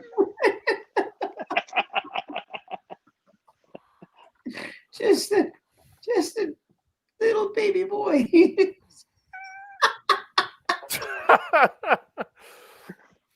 They're all being tactical. I say, screw this. I'm going forward. So that's. Well, I do look forward to seeing the difference in the gameplay styles on Sunday. I think it's going to be. I definitely think Are you it's starting right at 8:30 on Sunday, or is that the time the gates open? No. Well, no, that's the rough on Saturday. Oh wait, you're talking about 8:30 in the morning. For North versus South. Yeah. No, North versus South. So 8:30 is when registration starts. Okay, cool. Yeah. Okay. So we'll try. We're going to try to get the safety brief in somewhere around 9:15, 9:30. Perfect. Hopefully, Because we got to leave at 5:30 to get up there, so get there on time. Yeah, I absolutely understand. No. It's not your. And I'm not blaming you. I just want to make sure I've got the right times because I'm not blaming you guys at all. That's your bet. We need to get there on time. Go online, buy the ticket, or at the very least, definitely download the waiver also. Yeah. That way, you have everything. You just kind of walk up, boom, there you go, gets taped up, banded, the whole thing, and you're off and running. We'll have all that done. No problem. That's the idea. This is Punta Gorda, Florida, right? I'm getting my hotel room. Yeah.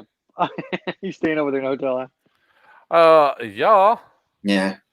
I mean, camping's available, but if you want to be comfortable, the hotel if is. I had my camper already, I'd come down with my camper, but I don't have my camper yet. So. Yeah, the hotel is. I'm not roughing it in the tent. I'm a baby. It's Holiday Inn, right, Mark? You're staying at the Holiday Inn? No, I found the Punta Gorda Waterfront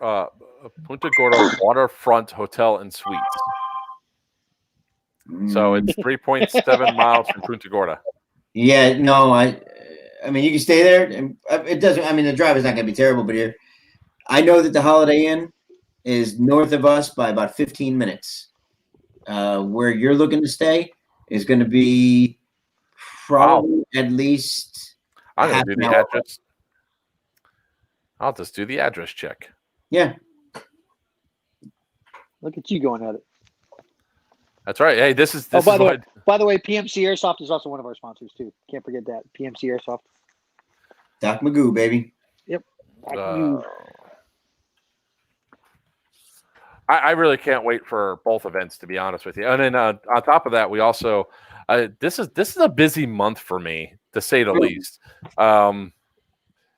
Because after After that, I have to, after your event this weekend, I got to go home and get prepped to go to Indianapolis area for the battle bug thing with Braxton's place for Saturday, which means I'm hitting at least 2 to 3 airsoft fields while I'm up there.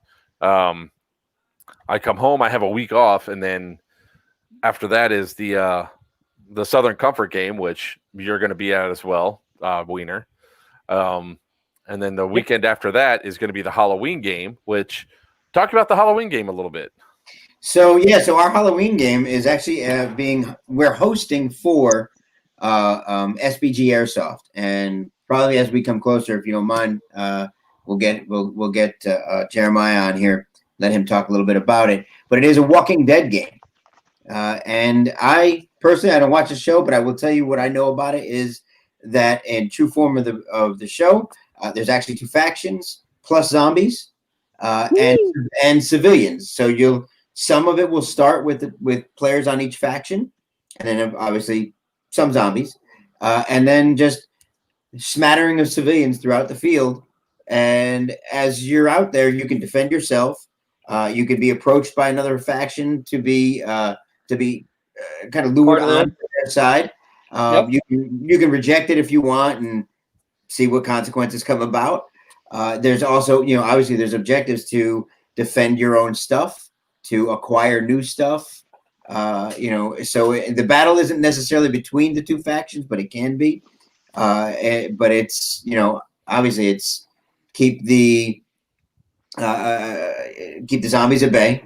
Don't become a zombie. Don't lose your food and stuff.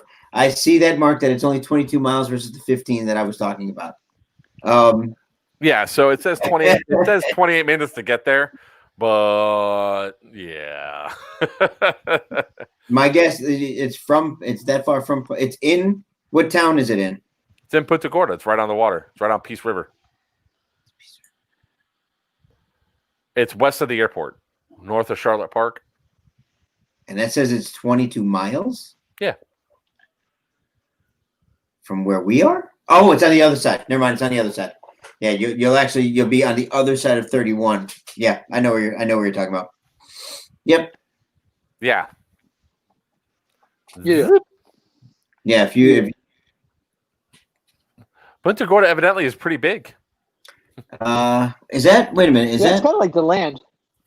That the long stretch there, is that I was wrong. Is that Vermont Road? That's 74. The long that long stretch right there. It says 74. And 31 is the up and down, right? Yeah. So that's Vermont. If I'm looking at this right, yeah, because north on 31. Yeah, via Vermont Road. It's right there. Yeah, so that's Vermont Road. You're not making that. I mean, it's 22 miles, but it's not. It's not 22 minutes. I mean, I know how you drive, but it's. Well, I'll probably be pulling the bug with the truck, so because I highly doubt that one of the navigators is going to be either one of them. So I have 5 vehicles. 4 of them are in the damn shop, and the truck probably needs to go to the shop because the check engine light turned on. I'm not saying it's the driver. I'm just saying it's sometime. It's like so. Well, the bus has routine maintenance that happened to it, so we had to have an oil change.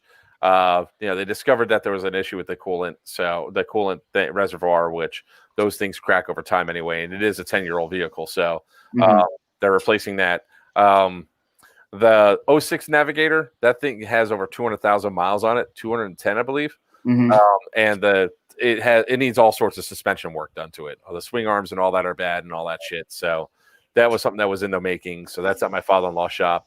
Obviously, the Battle Bug is getting its new shoes, so it's getting lifted up. When we donated that bug to you, that thing was in mint condition. I don't know what you did to it. You are a lying sack of doggy doo-doo. Lying sack, sir. Liar. Listen, it had custom paint. Liar. Yeah. Custom paint. Fully modified interior. Hold on. Fully modified interior. Yeah. Right? Let's go to the tape real quick. Let's go ahead. Hand-tuned engine. Yeah, hand-tuned. Somebody with one hand. Yep. Exactly. And super slip transmission. So Super slip. super slip transmission. Super. Yeah, let's just go ahead and take a look at this awesome custom paint job, shall we? See? Who else do you know that's got the two-tone? It looks like it was a daily driver. That's a custom paint job, sir. That's a custom that windshield. I mean, look at that custom paint job. Listen, people pay big money for matte paint. I'm just saying. Big money. See all photos because I know there's more. Oh, what the hell? What the hell? That's not it. Let's see, because I know there's more.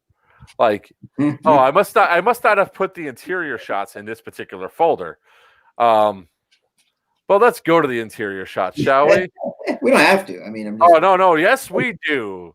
So, for all those that you think that, hey, this thing's in mint condition. I tell you, it is look at that engine bay. Look at that engine bay. Look at that interior, baby. That is to lighten the it's like a ring load. Yep. It's a ring. Hey, look. I love the matching headrest. Matching headrest. That's awesome. The hatches are still there at this photo. So is the car seat.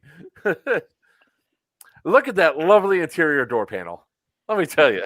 It's cut away so that it cut away for safety. You see the foam protecting in there. So it's just foam. Yep, the foam protection. Yep.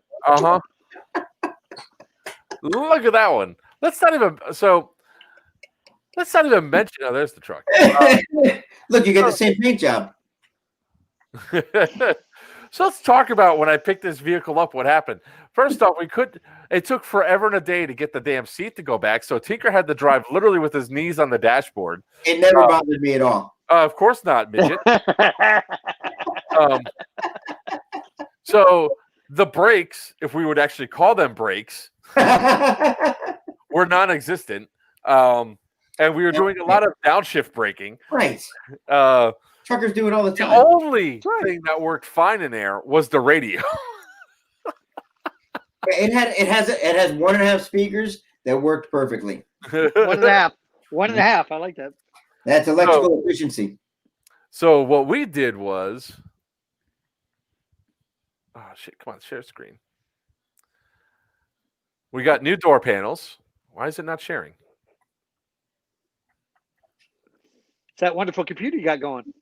Don't even get me started on this fucking piece of shit. Oh, there we go. So I put in new door panels. Obviously, we painted it green. Put the nice little shooter position seat on there. Let's see what else we can find here without that. That seat, that red and white seat is just awesome. It just fits it so well. I'm being serious though. That was so cool. I mean, it was something that when you first saw it, you're like, "What the hell is this shit?" And then when you were out there on Friday, Saturday, and Sunday with it, I was like, "Wow, yeah, we watch out for the bug." Yeah, look at it in the woods. It was just it fit, dude. It worked. Wait till you get, like I said, I cannot wait to see it when it's lifted and has the tires on it. That thing is just badass.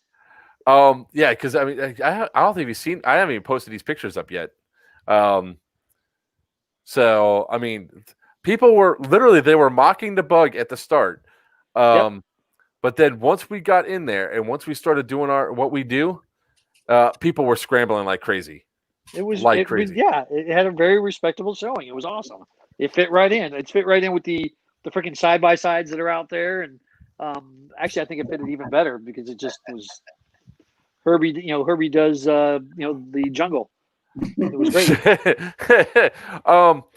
Let's see. Where's the other one? Crap. Herbie There's Thunder. What? There was actually a where's the clip? Because I need to play this clip for you guys because I haven't put a lot of this stuff up yet. I've just been too busy, and of course, unfortunately, we had our tragedy with our beloved heiress. She family. Unfortunately, we had to make the decision for her yesterday, which was rough. But when a dog lives that long, you really can't be upset about it. Right. But so I haven't had a chance to do a lot of this stuff. But oh shit. Grenade! Yeah, so let me start this from scratch. This is why I love the bug so much. This was your buddy. What was his name again? Who's The mine? buddy, yeah, the one that was running with you, Wiener. Oh, Q. Q. So this was Jesse. Q. Yeah, he's up there right behind this thing. So I see him, and I'm ready for it. I'm ready for it, and here we go. You're a dick. Look how close that grenade got. It missed the mirror by that much. Yep. And there he goes, running.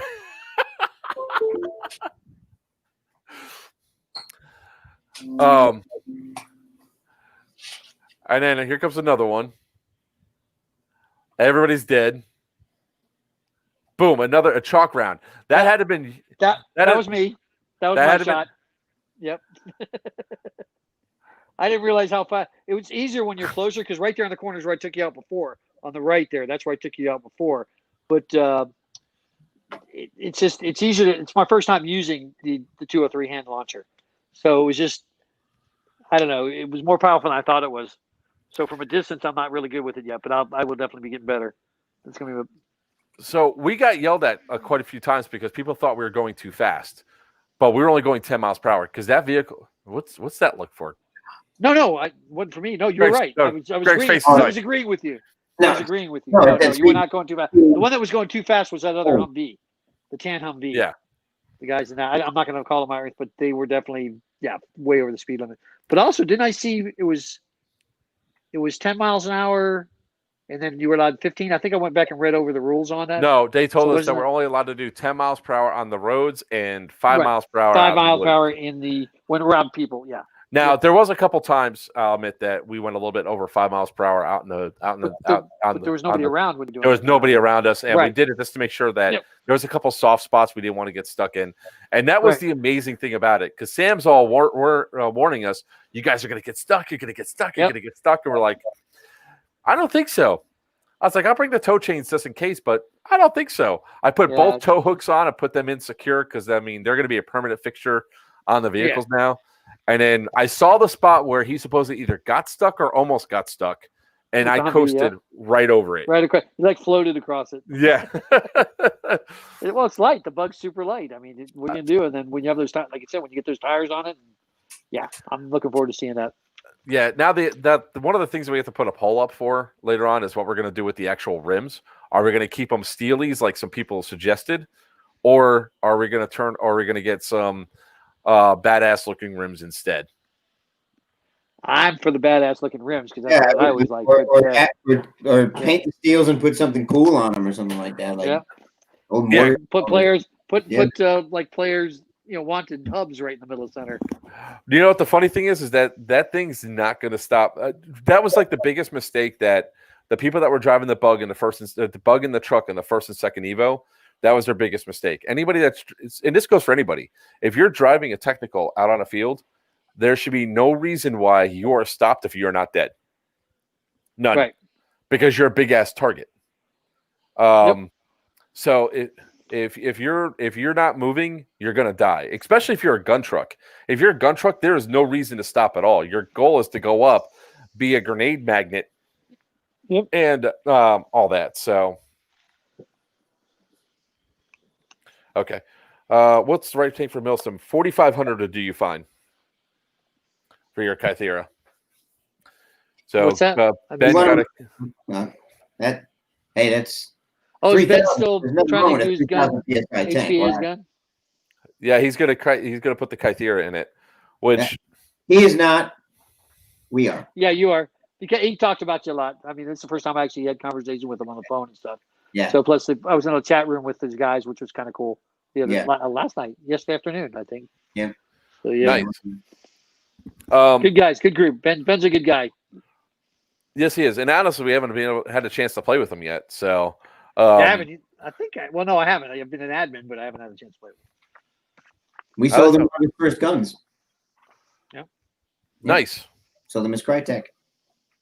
Nice. I'm glad he's going to be able to get the Kythera in there. I'm honestly contemplating getting one as well because it's all mechanical. Mm-hmm. So with the if you want to hold off on that, by the way, I'm going to be doing a comparison between the Kythera and the red line N7. There's the N7 Milsim, which is an all mechanical as well that they have, and I'm actually putting a Wraith stock on that. So it's all mechanical with the Wraith stock, and I am who I think I was talking to Yordi about this. I was talking to Battery One about this.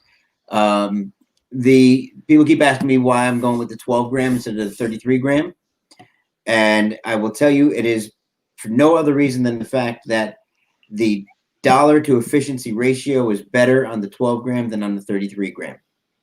33 gram gives you approximately 3 times as many shots, give or take, approximately 3 times as many shots as the 12 gram, and costs 4 times as much. 3.5 times, 4 times as much as the 12 gram CO2. So it costs 4 times more and only gives you 3 times the efficiency.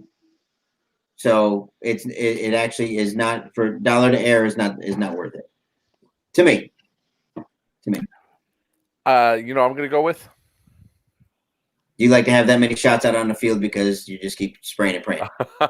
I don't spray and pray. What do you? Are you? What quick? All right, yeah, like Greg. All right, hold on, Wiener. It's time for the intervention, man, because he's smoking some weird fun. Wacky tobacco bullshit here because there back is to your corners. No, I don't spray and pray. I know. I haven't seen it yet. Exactly. Listen, if you were spraying and praying, you wouldn't have one of the Indestructibles. That just wouldn't happen. That's right. Yeah, that's. Yep. I am very. That was like one of the funniest things that happened at Southern Tactical when we went up to Stag. What I love about the Stag field, and you'd probably like it too, Papa. We can do a lot of flanking, The players there, while some of them are really good players, they just do not watch those flanks. Really? The side flanks, yeah, man. They have this one area called the Swamp, which is right next to where they have like this big fort in their area, and that's usually where like one headquarters is. And they have this other thing that's like 6 rows of pine trees that go for almost an entire length of a football field, so 100 yards of. Then they're all going parallel. The way I kept going into their enemy spawn is I just kept going through the pine trees, going down to the far end, walking through. There was really muddy and wet back there. There was like standing water and stuff because of the rain. I don't care. I still tromped through it, and I would come walking right out into this big open area with all their CQB stuff. I would love to show it, but I don't have my damn camera because it's on my helmet that's up at Stag. And I did not copy my video over like I typically do. Anyways, it's great for it's great for maneuvering around. So what happened is, like towards the end of the game, I came out from the woods from the swamp. I came right up behind, and there's one guy's dead, and he's following us. And I turned and was like, "You know, you have 30 seconds to respawn, right?" He goes, "Yeah, I know." There's the general. There's 6 guys right in front of me. Another guy's right off to my left, and there's 2 guys up in the tower. I come walking up, and I was going to come up, and I was just going to start going down the line and banging them all, just saying, "You're dead, you're dead, you're dead." But then one guy turned around, so I was like, "Oh, game on." Even still, I think the most I put into one guy was 3. And then, of course, that jackass turned around, and that line that went up my belly, that was from him. And why not? Yeah. That is why we have the pseudo milsim, especially for the upcoming game. Pseudo milsim MED rules for Sunday.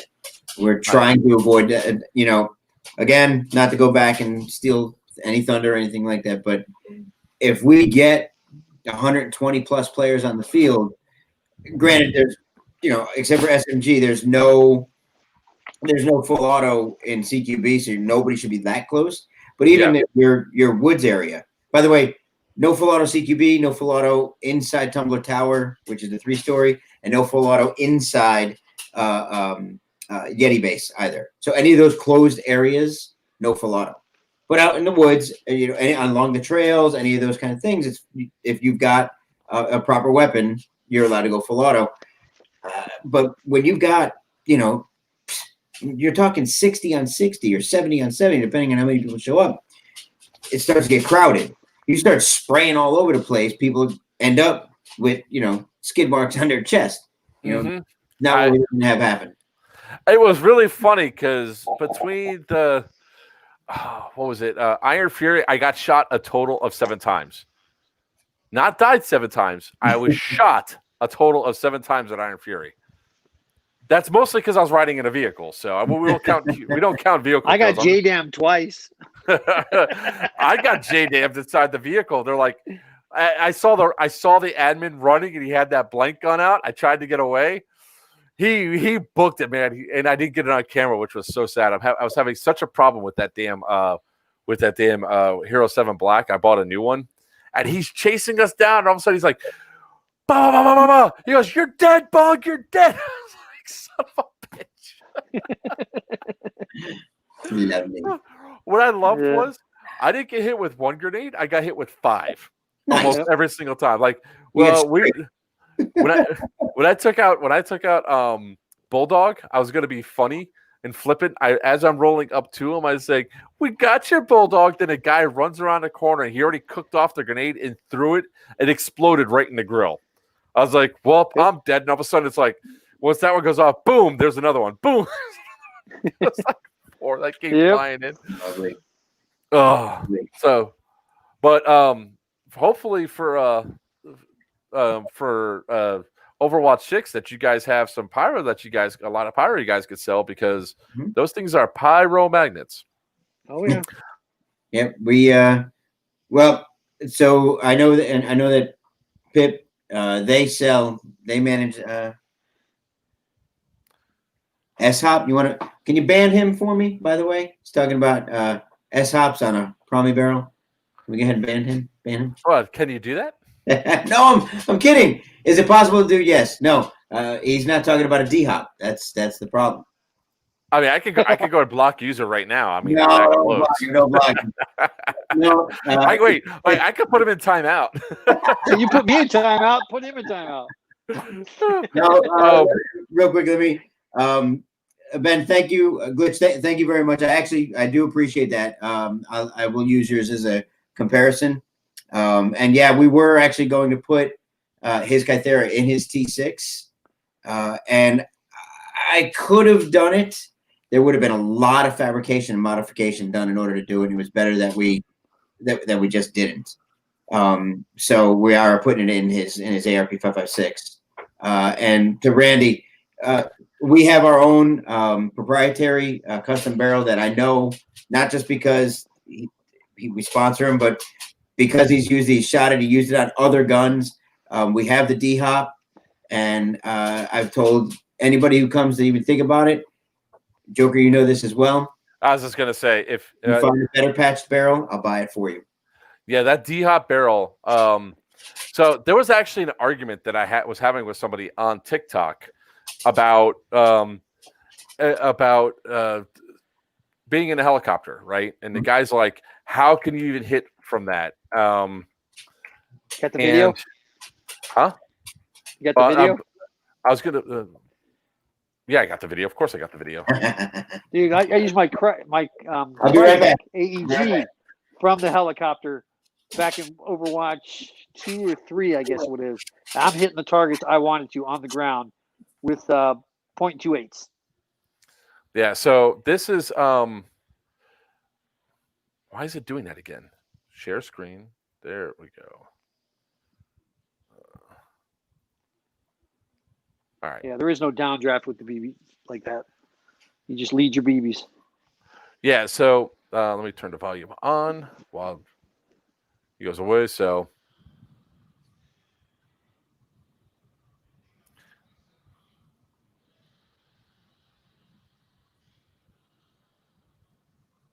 yeah,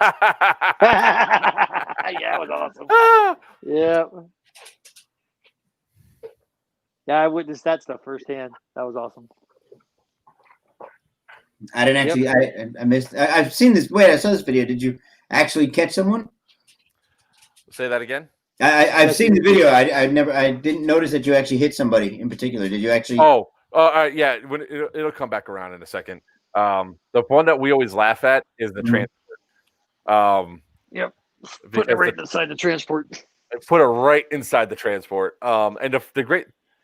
And what gun is that you're using there? I'm just. That is the Indestructible. Watch this. Indestructible. Boom! Boom, right inside the transport. Took out every last one. That is the Indestructible, and the argument is right here with this Connor Dudson guy, right? Mm-hmm. And it starts off with it isn't. I had an argument with Mile Lutz. And I'm sitting there going over and trying to have the conversation with him of like, yes, it is possible. This gun is upgraded to high hell. And that D-Hop barrel, like when people are saying, like, I'm shooting people 500 to 600 feet away when I'm elevated like that. Mm-hmm. Like I was getting those guys. And one thing that was frustrating because I could see my shots hitting them. A lot of those guys didn't call it from the helicopter. Yeah. Those guys had no choice. That tag landed right in the middle. Inside the back. Yep. What was great was Sam's Humvee also took the hit too. What sucked was that on the next flight we did, I brought 2 tagging rounds with me. I hit Sam's vehicle both times. The camera wasn't working. So, but no, the Indestructible worked great. And the range that you get with a D-Hop, it's scary. Just how straight that thing flies. The drop off only happens at the very end when the BB's losing energy, as opposed to anything else. So I brought real quick, Randy, just so you know, the barrel itself. You're asking. So a patched barrel is $60, regardless of length. We flatten the price across. So whether it's a 160 or a 570, doesn't matter. It's $60 for the barrel with the patch. Barrel patch and hop up unit is $100. And does the barrel work? Barrel will work with any hop up unit, and it doesn't work with the Max because Max has that. Now, I'm not going to talk about the Max hop up. I will. Let me finish with the barrel first. So, just to give you an idea, let me see if I can get it to focus. Focus. That doesn't. Focus. Did I get it? Nope. Back out. Right there. All right. So if you can actually see it. So there's the patch.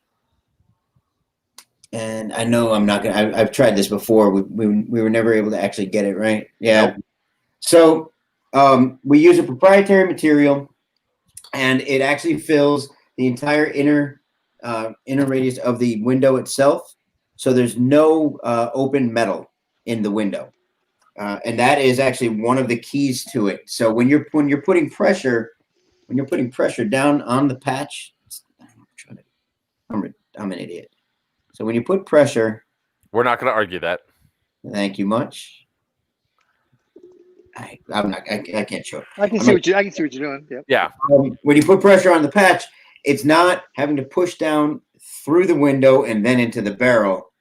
The patch is already there. So as soon as you put the pressure, it comes down. So you're not getting that sharp point like this. It's a flush, even push.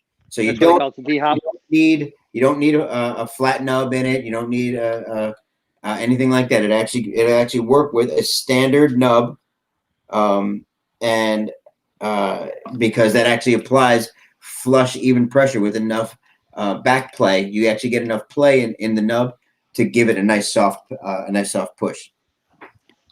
So I meant to do it that way. And there we go. That comment right. Yeah. Yes. It's the Indestructible gun from Dead End Outfitters. Shoots 400 FPS, 36 rounds per second, and a 300-foot range. So some of the guys were even asking, how the hell did you sit in that seat? I said, I really wanted to say that it was just pure skill of sitting in the seat and not falling. No, but he's got one of those fat asses that suction just holds him there. it's the clues and all. The glutes. Yeah. But all right. So the Max. So let's talk.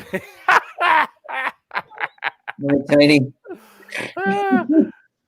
Well, his is about that size, so that's why he's getting all excited. It is made of proprietary material, also. So, Randy, about the Max hop up. All right, I will say this: before I thought the Max hop up was a really great thing.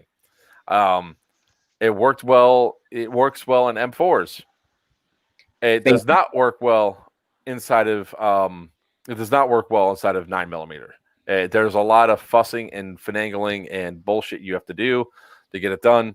Why do I know this? Because I had to send back 3 damn Max Pros to Greg to get fixed because of the damn issues with the damn hop up with not that from, and the guns were not built. Let's start it this way: the guns were not built by Greg, right? But he then had to go in and fix those hop ups because it went through and I sent it back to the original text. They did excellent work. The problem's not even with that tech because it was working when it left. The problem is after a little bit of time, it messes up a little bit. So I think any sort of jarring, or if you have a really high stress gun, that it's probably going to cause the same sort of issue with the hop up. That's with that max hop. So I will tell you, I'll add to that, Mark, that the max hop is a very, very well and over-engineered hop up. That's the reason why it costs what it costs. It's incredibly well engineered, and I feel that it's an over-engineered piece of equipment. It's not my favorite hop up, although it has some fantastic features to it. What we actually prefer to use and have through testing from Mad Bulls and Promies and the Mac, plenty of Macs. I got 5 of them sitting, in the shop right now because somebody recommended them.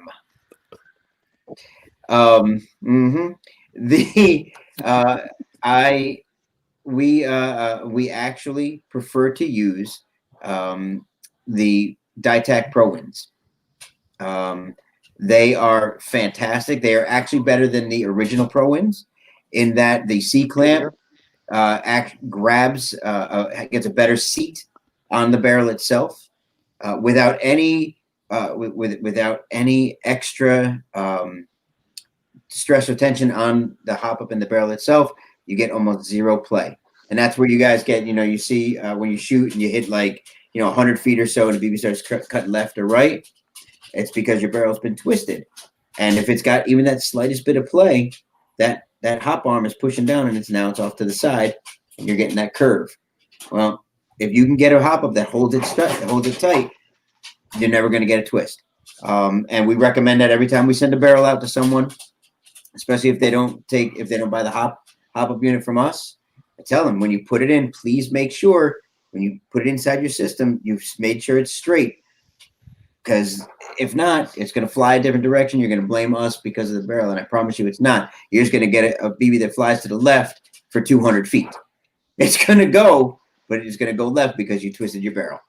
So going back to the Indio, and we're going to talk about high-stress builds and everything else, right? This is, I think, one of the issues that has come up with what we discovered.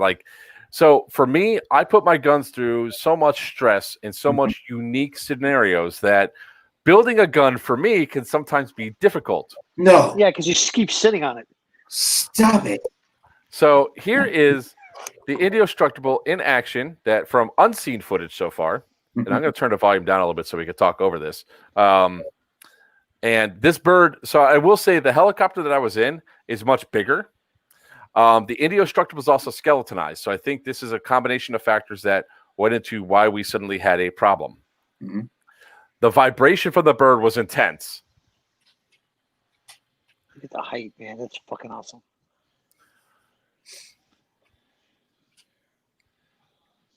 There goes that hand. So I started having compression issues at around this point inside of the flight.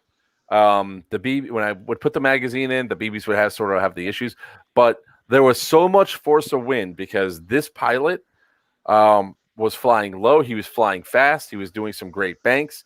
The wind actually pushed me back in my seat, which didn't happen the first time I rode a helicopter. And so much vibration,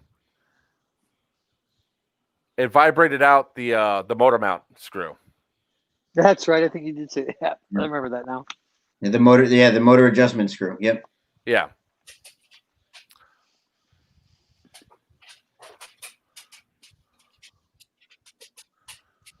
You are so lucky you are not here, Wiener. You Why are is not that? in this area. Oh, I was Oh, going to yeah. shoot the hell out of you on that flight. You were looking Shoot for me. the Huh? hell out of you. Was that on Saturday or Sunday? That was no. They only had flights on Saturday. Oh, that's right. That's correct. That's why the drones can go out and do stuff. Yep.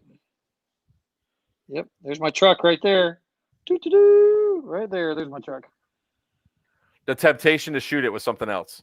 Yeah, I'm sure. So now you didn't see even me. know that Now was you my see me truck messing right with the here. yeah. Trying to smack it. That had to suck. Can you hear it? No, we can't. We can't. Nope. I can't hear anything. I don't know. We're probably not either.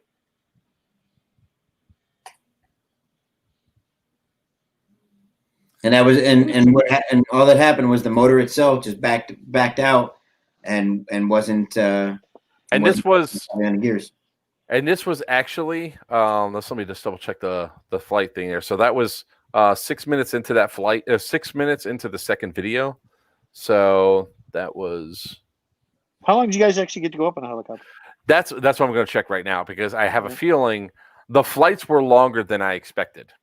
There we go.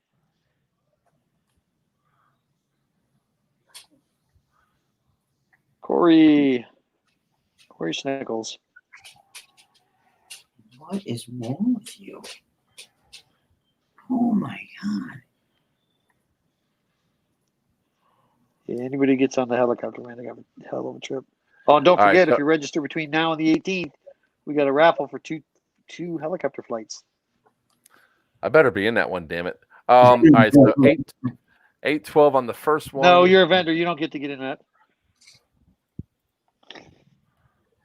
You're that weird name vendor. If he buys personal tickets, he can.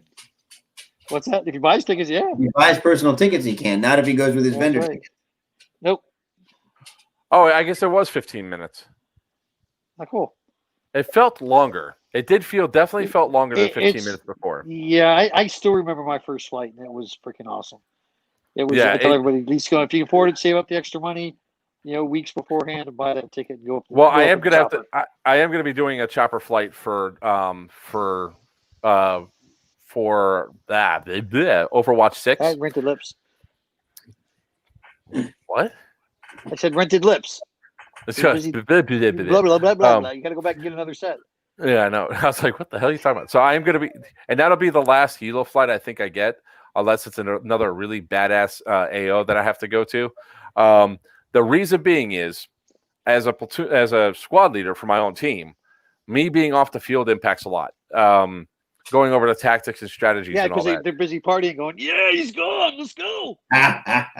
No, what literally happened was they were like, it was deer in headlights when they were driving. Like they were. Let me rephrase. So I love the command and everything of what they tried to do at Iron Fury. I really did. We were utilized incorrectly. So my team, what we should be is a fast attack QRF force, especially with the vehicles, to go up and just cause chaos. That's our motto, is causing chaos. That's what our guys were told to do. Go up and fuck shit up. That's what they need to do. Do it however you're going to do it. That's what we did. So for the first two Evos, I was off the field. The first Evo, I was off the field for an hour. The second Evo, because of the issues that came up with the flights, I was off for an hour and 15 minutes for a 15-minute helicopter flight. Jeez. So the problem that came up with the first and second helo was that, hey, you guys are driving the vehicles now. Okay, what do we do? Listen to command. Yordi was off doing his thing. So as soon as I got off the helicopter, though, that's when you guys started getting your shit kicked in, because I was like, what are you guys doing? This is stupid. Do this. Follow me. And we went right up into – that's how I killed Bulldog, going right up into your so that's if you have a vehicle, like I said, you can't stop, and you are going to be a Just grenade magnet. Can still won. Yeah, you guys won because if you didn't win, there was going to be outrage. Let's put it that way. Oh, please. You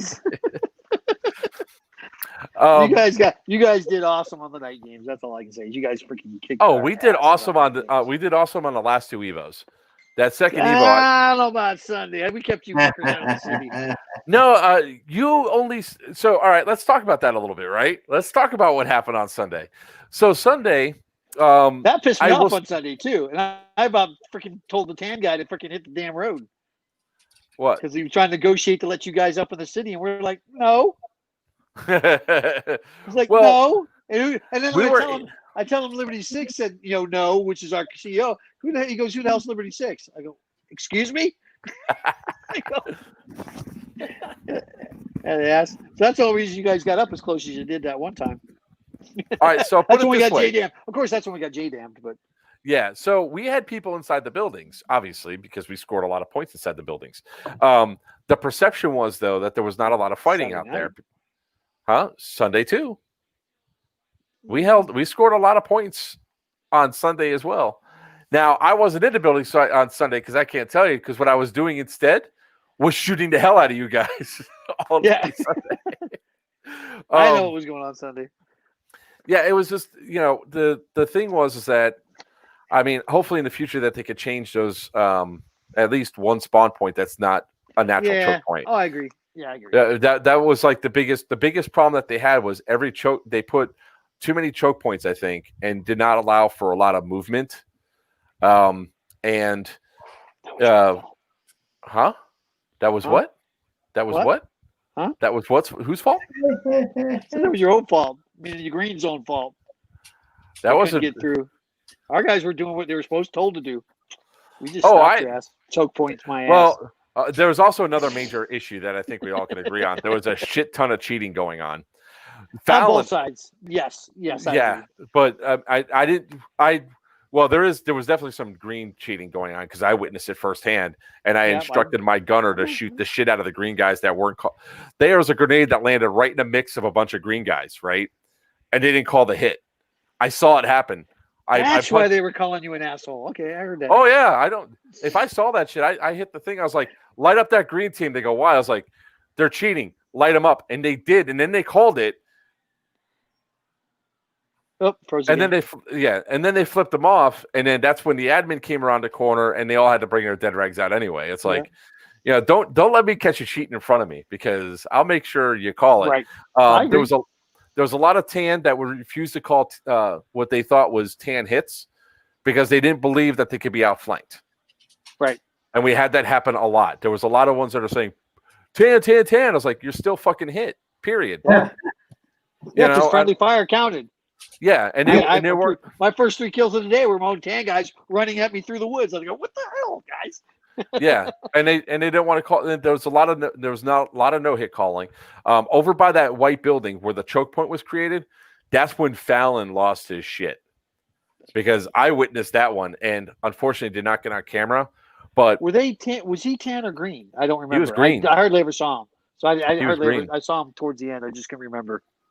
Yeah, he was green. He apologized big time for that too, just so you know. Well, he felt like shit after that. Yeah, he did, but Well, he shouldn't have lost his shit like that. The reality was it honestly needed to happen for that entire group that was there. Because I'll tell you, we ran through them 3 times and we lit them up 3 separate times. And only 2 or 3 of the guys would call their hits. Because because of where they were positioned, we only had so much time before we were being taken out. And on top of that, they're reviving themselves more than just twice. And it's like, come on, guys, really? You guys are obviously causing the bottleneck here. And they did it because they got too engrossed in what they were doing and trying to force the massive win against Green that they started cheating. And it wasn't worth it. I mean, because they're lucky that more cameras were not on them to simply call them out. The guy that Fallon got mad at, he throws a grenade, hits him with a grenade. The guy then runs. He's then shooting him in the butt, and the guy's literally doing this little dancing move. And then he turns around and shoots Fallon. It's like, how are you doing that? I see it. Yeah. I don't know if you saw this or not, Greg. But Ben, so do I get an DEO engraved on my gun, right, Papa? Is Glitch Ben? Yeah. Yeah, Glitch is okay. Ben. I just want to be sure. Let me roll back. Randy, yes, the DITAC is a rotary hop up. Yes. Hold on. Is it? Do I have the gun right here? Well, you're which Indio? No, not my Indio. Oh, yeah, the other one. Yeah. Greg. So a quick question for you. I have. Mhm. Have you worked on MTWs to make them reach out and touch somebody better? I have not, but I can. I haven't worked on any MTWs yet. Mine's working good. Right, I'm not going to do it. Rage, hook mine up and everything. My MTW. Yeah, That's my main weapon. But I am very interested in you go ahead and taking my Crytek Sure. and modify the crap out of it. Okay. Make it. I'll bring it with me when I come down on Sunday. All right. But I'm just going to dump it off to you. No rush on it because it is my secondary. Sure. But if you can make it shoot better than my MTW, you're God. That means putting a barrel in it, putting a hop up, put whatever motor you need to in it. Just go to town. And it's, like I said, still my favorite is for you to tell me what you want it to do. Correct. I'm an accurate shooter. I mean, I like to shoot accurately. I shoot less when I do that because I'm a single shot, semi-auto guy, rifleman. Mm-hmm. So I wanted to be able to reach out and touch somebody. Almost to the point, it's almost like a DMR, but not a DMR. Sure. Yep. Well, and actually, you ask Joker about that. And lot of when I have people come and tell me that, that's the Ditech Pro win. Okay. When I have a lot of people who say they want a DMR, but they're handing me a 5.56, and I tell them, if you're going to play Milsim, you're not going to be able to use it. They're not going to let you use it as a DMR. I said, so let me ask you a better question. Are you wanting it to shoot the distance and accuracy of a DMR? And then they said, well, yeah, because it sounds like a stupid question. The truth is, I don't care what joules you need to shoot. Right. I can send a gun. Actually, we don't think you've seen it. Joker has. He's actually been hit by it. My PDW. What happened? This is one of the first times he ever said he was wrong in his life, so that's why he gets upset. My PDW, it started its life off as the King Arms PDW 9mm. Right. I stripped and rebuilt the whole thing.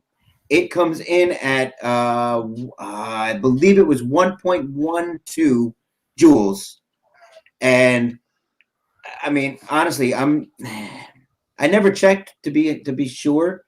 But I am definitely shooting probably just under 200 feet.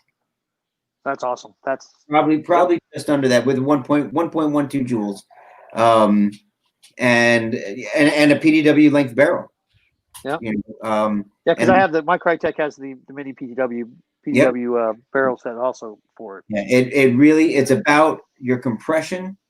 It's not always how fast you're pushing the air, but how much air that you can funnel through, how well it's all tied together. The nozzle, if the nozzle is clean and good as far as your O-rings go, and then really the least amount of turbulence you can get with that BB coming through the barrel. Yep. When it exits that barrel, it should have just a little pocket of air behind it, enough to put that backspin, enough to give it the max effect, and let it just roll. Yeah, that's so the Indestructible, for example, that gun has a range of 300 feet. We measured it out. Did you really? I didn't know you measured it. You actually did go measure it? I told you that. Well, so you didn't tell me between it and the O call. You never told me what happened. Well, I haven't been able to do both side by side yet, but I did take the Indestructible out to where I know there's 300 feet exactly from a mark on my driveway to an object that's down my road 300 feet away that I've marked off. Must have been a Trump sign. No, I'd 100% admit it was a Trump sign because my neighbor's got 4 of them out there, but he'd be sort of suspicious. You would know it was you. Yeah, well, I'm sure it'll dent up the sign, and I'm not going to do that. But there's a mailbox, I had to say. And I was shooting the base of the mailbox. Yeah, let's go with that. But there's actually a sign. there's a sign in front of the mailbox that's 300 feet away, and I was hitting the sign from where I was at. So beautiful. The trick is that I have to do it at night with my tracer rounds because if I'm doing it in the day, you see it, yeah. Well, not just so I could see it, but if it's during the day, I'm pretty sure the neighbors will be like, "What the?" Because already they're like, the property right next door to me. I've gone out there with the gun truck and I've shot up I shot the gun truck into the ground there when it's like been raining a lot, so there's like puddles everywhere because it's the lowest area. So it's kind of cool to see all the things go. But yeah, and now we have evidently the house right across the street from me sold yesterday or the day before. So You can shoot all the windows out. That's great. no, I mean, this house is brand, yeah, but it's definitely going to have to be training the new neighbors because it's going to be like, hey, great, I'm Mark, I'm your neighbor. By the way, there's going to be some weird shit you're going to hear over here. Disregard the guns. Disregard the explosions. The bah, bah, bah, bah, bah. That's going to be me having a good old time. But I will say that between the OCAW, the Indestructible, and that PCC-9 that was upgraded by Stampede, that as I feel right now, the OCAW is a great gun. It's not worth the extra $1,000. So when you really break it down to it, it's not worth the extra grand. Now, the Indestructible that I have, the reason why we're not going over like a full detailed bring of it is Greg and I are still fine tuning it. So he gives me the gun, I do my shit, I turn it back and say, by the way, you need to fix this, this, and this. Yep. So the Max Pro hop-ups do work in something that's not a high-stress gun. Now, I think what is messing up the gun a little bit, Greg, might be because of how strong that spring is hitting. Yep. It's causing massive vibration through the gun. And that is because it's a skeletonized gun. Yeah. So there's not a lot of metal to hold to disperse that vibration. It's vibrating the entire thing. And between the front of the gun being open like that, the type of stock that's in it, every piece of that is going to cause that. Plus, really, when you make a gun, 1.495 joules, and you also make it shoot 36 RPS because somebody asked you to, that is not. Yeah. So I was gonna build. I don't like doing those. I will tell you. I'm going to tell you now that I don't think I can use the gun on full auto. I think a combination of using it on full auto is what also. Well, let me rephrase.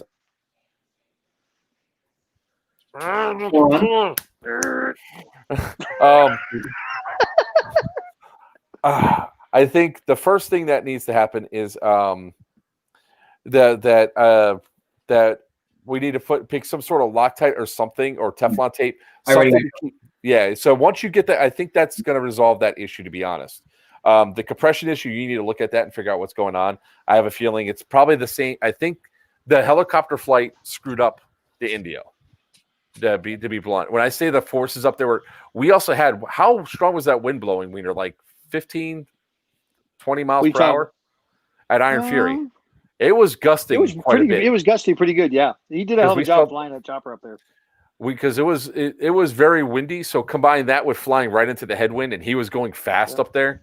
I think something like that really messed it up. Ben, are you talking about Overwatch 6? Because I can answer that. I know that question. What was the question?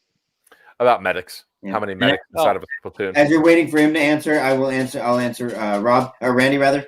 So it doesn't. The only time it matters what the gun it's going in is our gas blowbacks. Gas blowbacks have an open window design that we're trying to make something for. Several companies have tried it in the past, and it doesn't. It's not worth the money to do. But as long as it can take what we refer to as an AEG barrel, which is a closed window barrel, where it actually has a brace in the back, it can take a D-hop barrel. So yeah, it's not a problem. I have it in my Joker. You shot it. I have it in my current Wolverine build. I have D-hop in current Wolverine build, and that shoots a mile. So yeah. Go ahead. 2 squads, 2 medics per squad. Yeah, I was going to answer that question. I knew the answer. It's 2 medics per squad. I knew that. And the other thing too is because it's Ben, read your damn rule set. Yeah, read your rule set.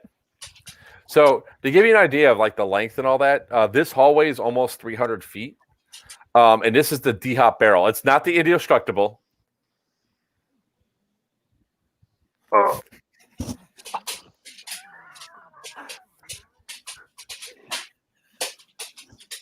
You drilled him in the face? It's a ref. It's an admin. And you shot another admin? Yeah, that's the second one. We got to teach you. You apologize for it. Yeah. Awareness. We got to teach you better trigger control. Wait. In my defense. Oh, here we go. Here we go. Yes, I'm making Mark a patch that says that. Johnny Cochran. In my defense. Tiny, please make Mark a patch that says "in my defense" so he can hand it out to people that he accidentally shoots. So, do you see that shot? Do you see that shot? I hit him in the arm, right in the face. We shot him again.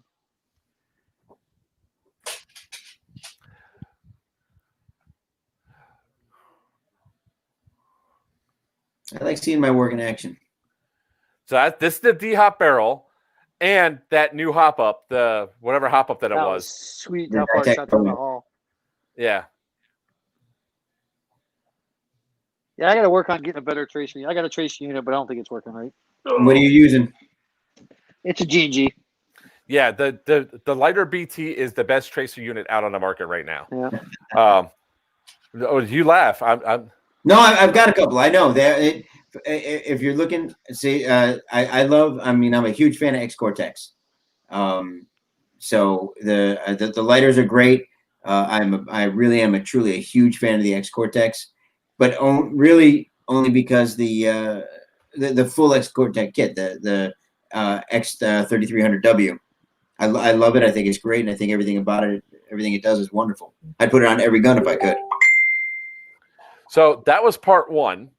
And what you missed from part one to part two is that we walked up the flight of stairs to the locked door.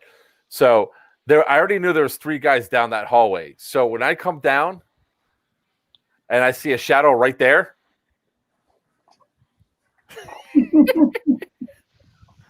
You son of a bitch. Ooh.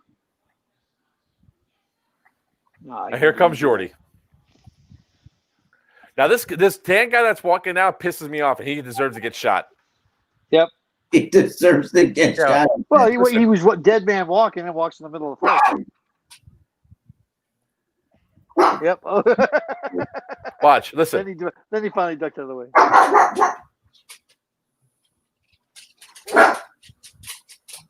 Yeah. You gun barking? Yes.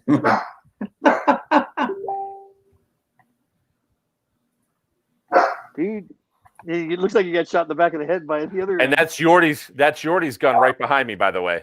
The one that you worked on, Greg. That's Crytek? Yeah. That was a good one too. I got that one right on the edge also. Oh, I'll show you what he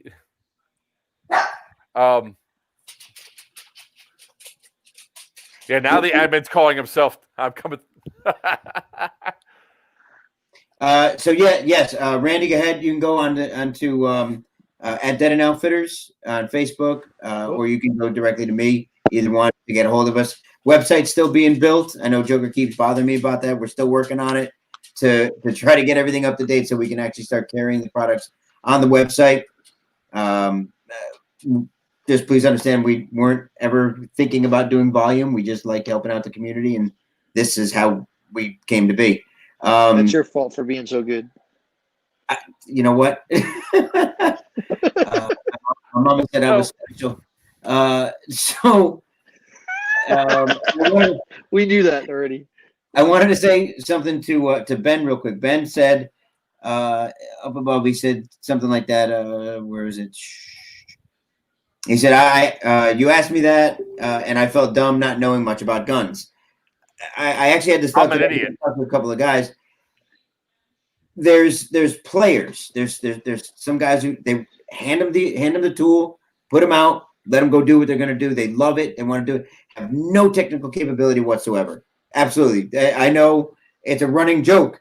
If Mark says he opened his gun, everybody's worried. You know? Damn straight. They have straight. They actually jumped on me because I tried to talk them through a repair over the phone, and apparently I was the dummy for trying to help. Yeah. Don't Yes, feel you were. dumb. It's That's okay. why there's people like you in business. I will send my gun to you here. Fix it for me. Okay to educate yourself on some of the things. Oh yeah. Know how to adjust your hop up. Know the different weight BB to power ratio. Know that if you're shooting, 1.4 joules, you shouldn't have a 2.0 or a 2.3 in your gun. It's just way too light. Know those kind of things. That's okay for you. When you start getting into where I'm talking about, all right, you want this to this and that. I don't expect you to know. That's why I keep my questions nice and simple. How far do you want it to shoot? And what classification would you like it to be in? This, that. Boom. And we can go there. After that, we start talking about form over function and all that. Bang. Yeah. Leave that part to me. Yeah. So fun. I'm an idiot when it comes to the internals of a gun. Just the internals of a gun? Yes, just the internals of a gun. I know everything else that you need to know about Wiener. So I would hope so.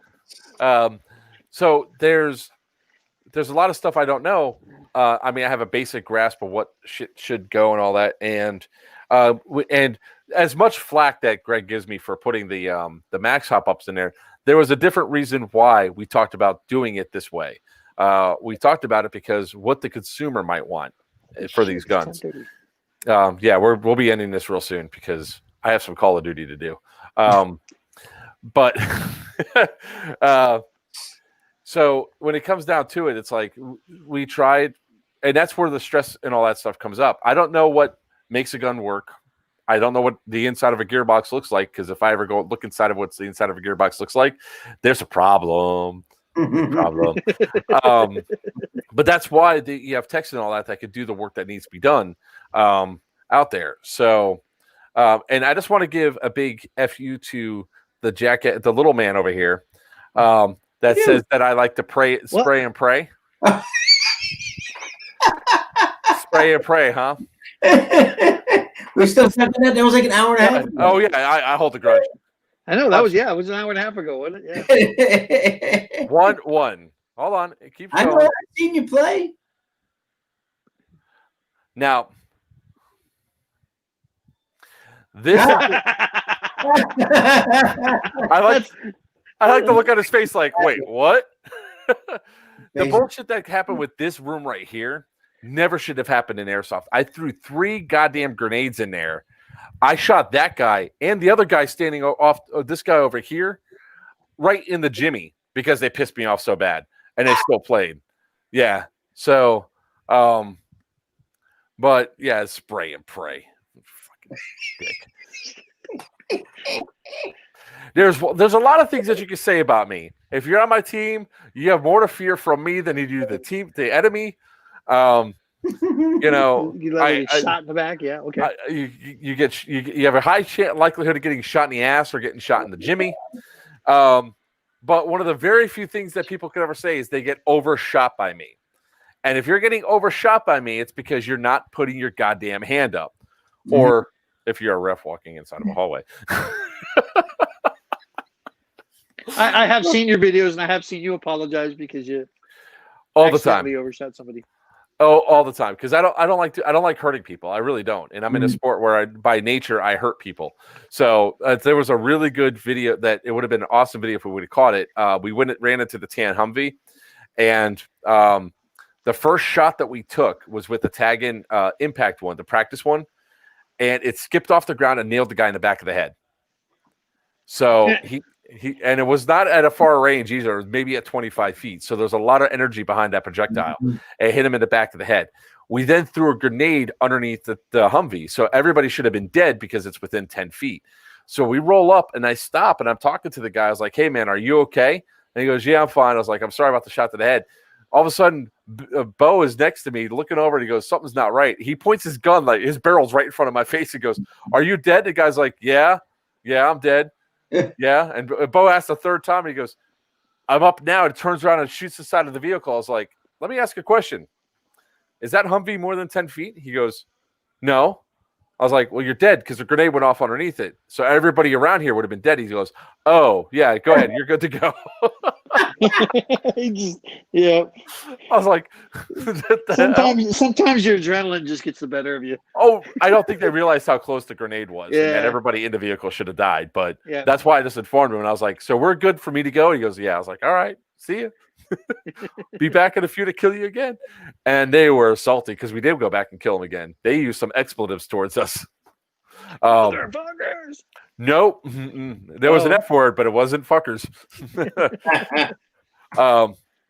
Randy, yes, I streamed Call of Duty on my Twitch channel, which I haven't been recording because I'm an idiot because I just started doing Twitch. But my Twitch, I'll tell you right now, guys, we have, what is it, 82 people watching right now? On Twitch? And no, we have 82 total, and 75 of them are Twitch. So Oh, wow. we got a lot of. They have a longer attention span. Twitch. Is that what it is, Twitch people? Yeah, and it's 376 views with 59 followers. Holy crap, that jumped up. We just started using Twitch a lot, but I got to figure out the way to actually save these videos that we're putting up from the barracks, because that's the biggest problem when I use StreamYard.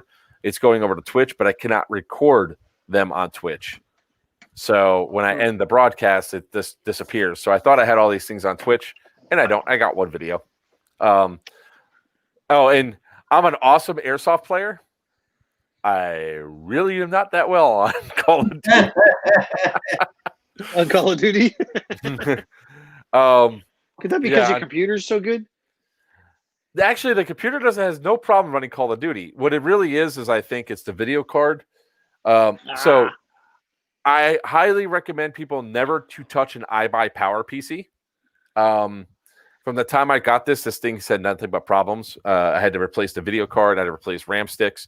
So the video card that's in there, that's the only one that's working, because it won't. Anything else I put in there overheating is actually an outdated video card. So that's why I'm having the buffering issue. So, and it's going to be periodic to just whatever my main is on here, because when I had it up and sharing, the video sharing was doing that spinny circle thing, but I was fine. So, but my Origin PC will be here. They sent me an email saying, what was their bullshit excuse this time? Yeah. China? No, it's hold on, I'll pull it up. I think it has something to do with the chassis. You know I build those too, right? Oh, that's fine and dandy now, jackass. Well, I mean, you've been to my house. Oh no, I guess I didn't have any of that laying around. No, you didn't, because I would have said, "Hey, I need this," and I probably would have saved a bunch of money. 21 years in IT. Just saying. Yeah, well, I had like 10 years in IT, and I used to build all my computers. Now I just don't have the time. Hello, Mr. Sirens. Thank you for remaining in communication with me and hoping all is well. I recently touched base with our engineers for the latest update on your system and was informed that during the testing phase, unfortunately, that's pretty. The techs found a blemish on the chassis and do not feel comfortable moving forward at this time. We sincerely apologize for any inconvenience. Rest assured, we're currently actually receiving more of these transmit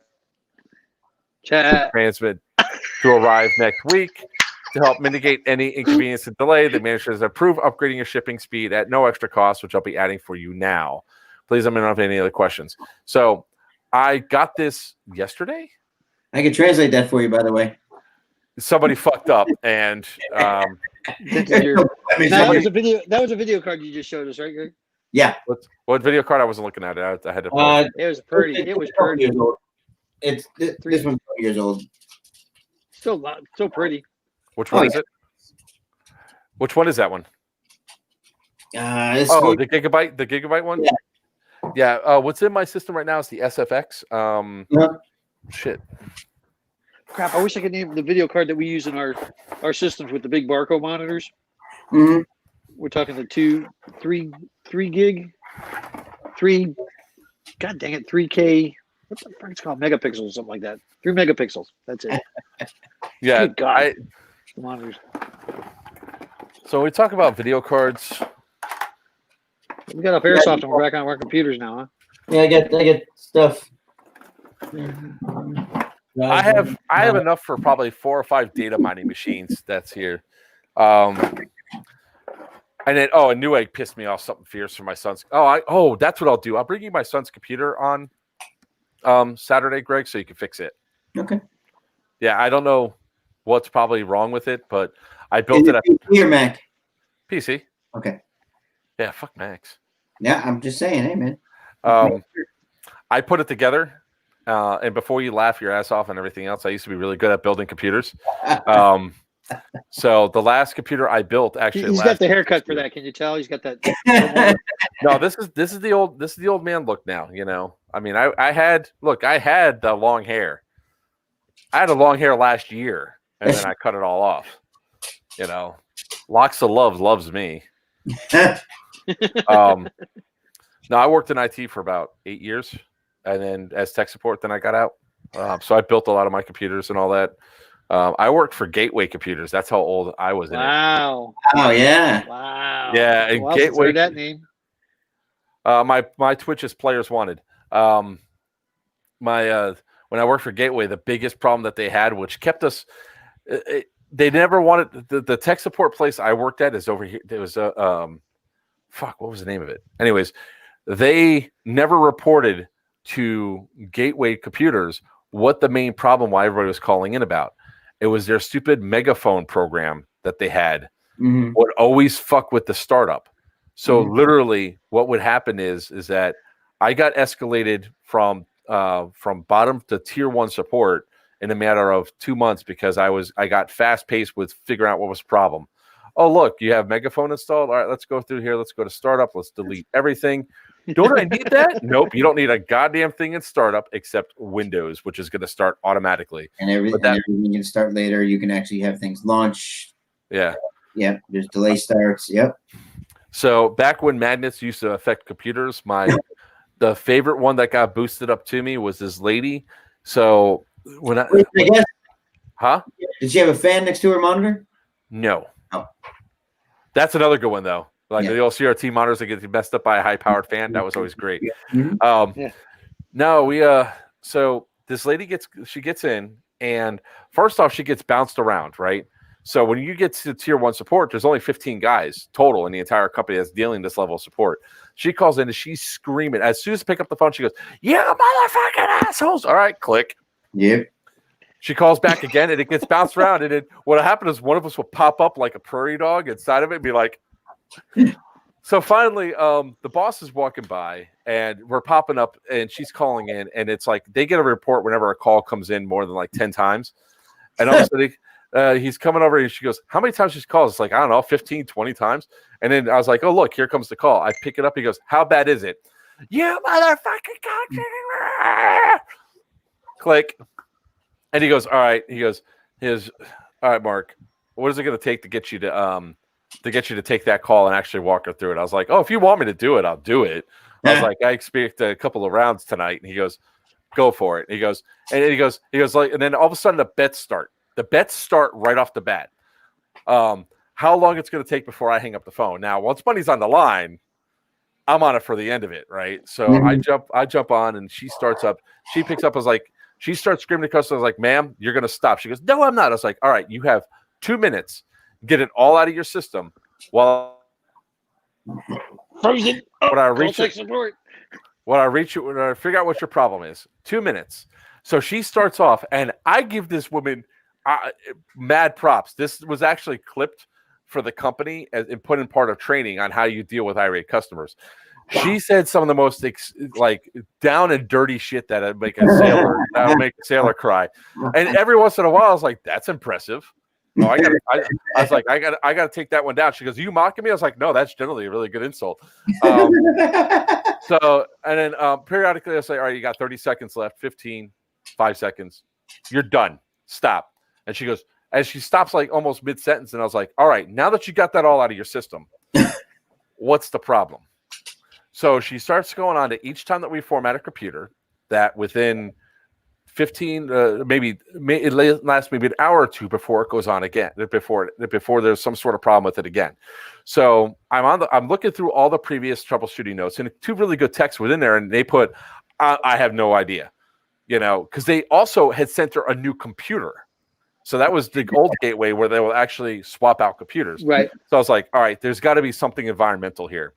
So I was like, "Ma'am, look, I understand that you don't want to hear this, but there's got to be something environmental." She starts up. I was like, "You can't do it. You can't do it. I gave you 2 minutes. Now you need to listen to me because I am your last chance. After this, nobody's going to take your phone call." So I was like, I need you to describe in detail everything that's on your desk in detail.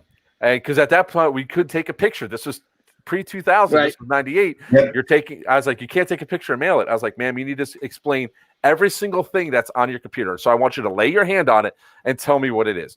She's going through and she's going over and nothing was out of line. And then finally she goes, all right, my, what the hell was the name? It was the magnetic bracelets. I was like, and these are my, I can't remember the name of them. MagTech.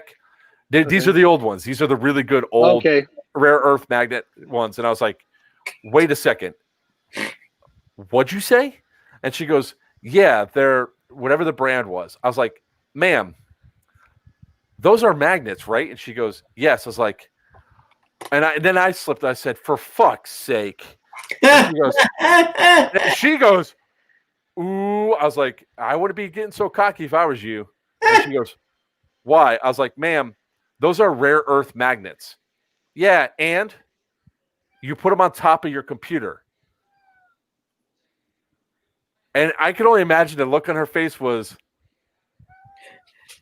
because she got dead silent. I was like, ma'am, when you put magnets on top of a hard drive, it wipes the hard drive. And she goes, oh my God.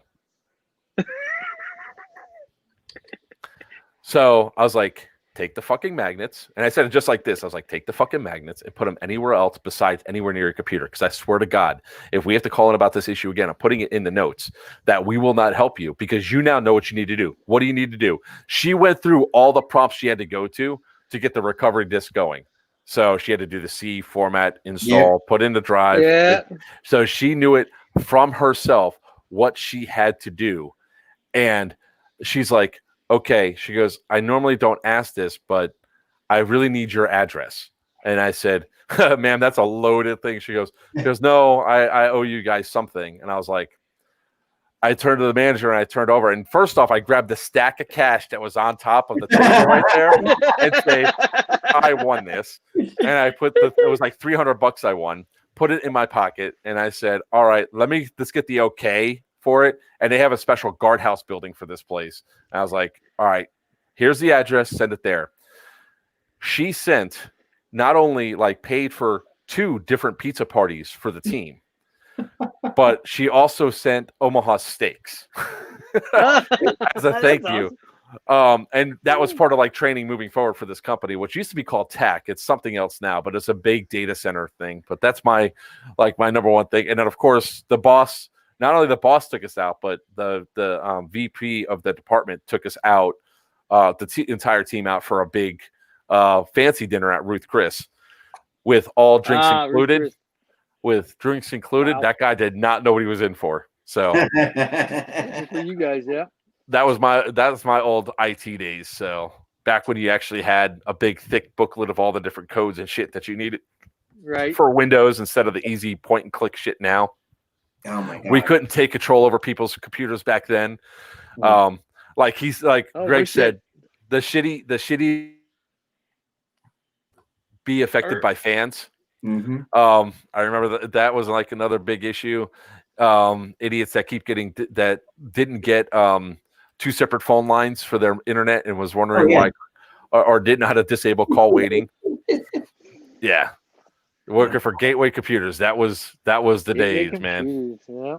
I keep a lot of my nostalgic stuff. I still have a lot of. I'll tell you about it. Well, I think I told you about the car computer I built, but I still have systems from way back. Like I was designing smart homes, back in 2002 or 2002, 2004. Excuse me, 2004. And I still have all stuff from then. I've got the very first smartphones. I had the Samsung i600 and Samsung i730. I still have them. These are Windows smartphones, man. Long before there was ever an iPhone. Yeah, I think the biggest. I think the biggest thing that Microsoft did was really shoot itself in the foot with all the antitrust shit that they did, that nobody would trust their systems. Yeah. So when they started bringing shit out, it was just like Microsoft, no. I remember having a proprietary. There was. Oh, I can't even talk. I gotta go to bed. Yeah, me too. I gotta go repair that machine tomorrow. Yeah, Mark's not getting up until noon, so the rest of us get up. No, actually, I'll probably be. Well, depends on how late I actually play tonight. My sleep schedule was definitely bonkers for the last few nights, for obvious reasons. So I actually went to bed at midnight last night and was up at 9:00 9:30 this morning. So my wife she comes in, she's like, "Is it COVID? Are you okay?"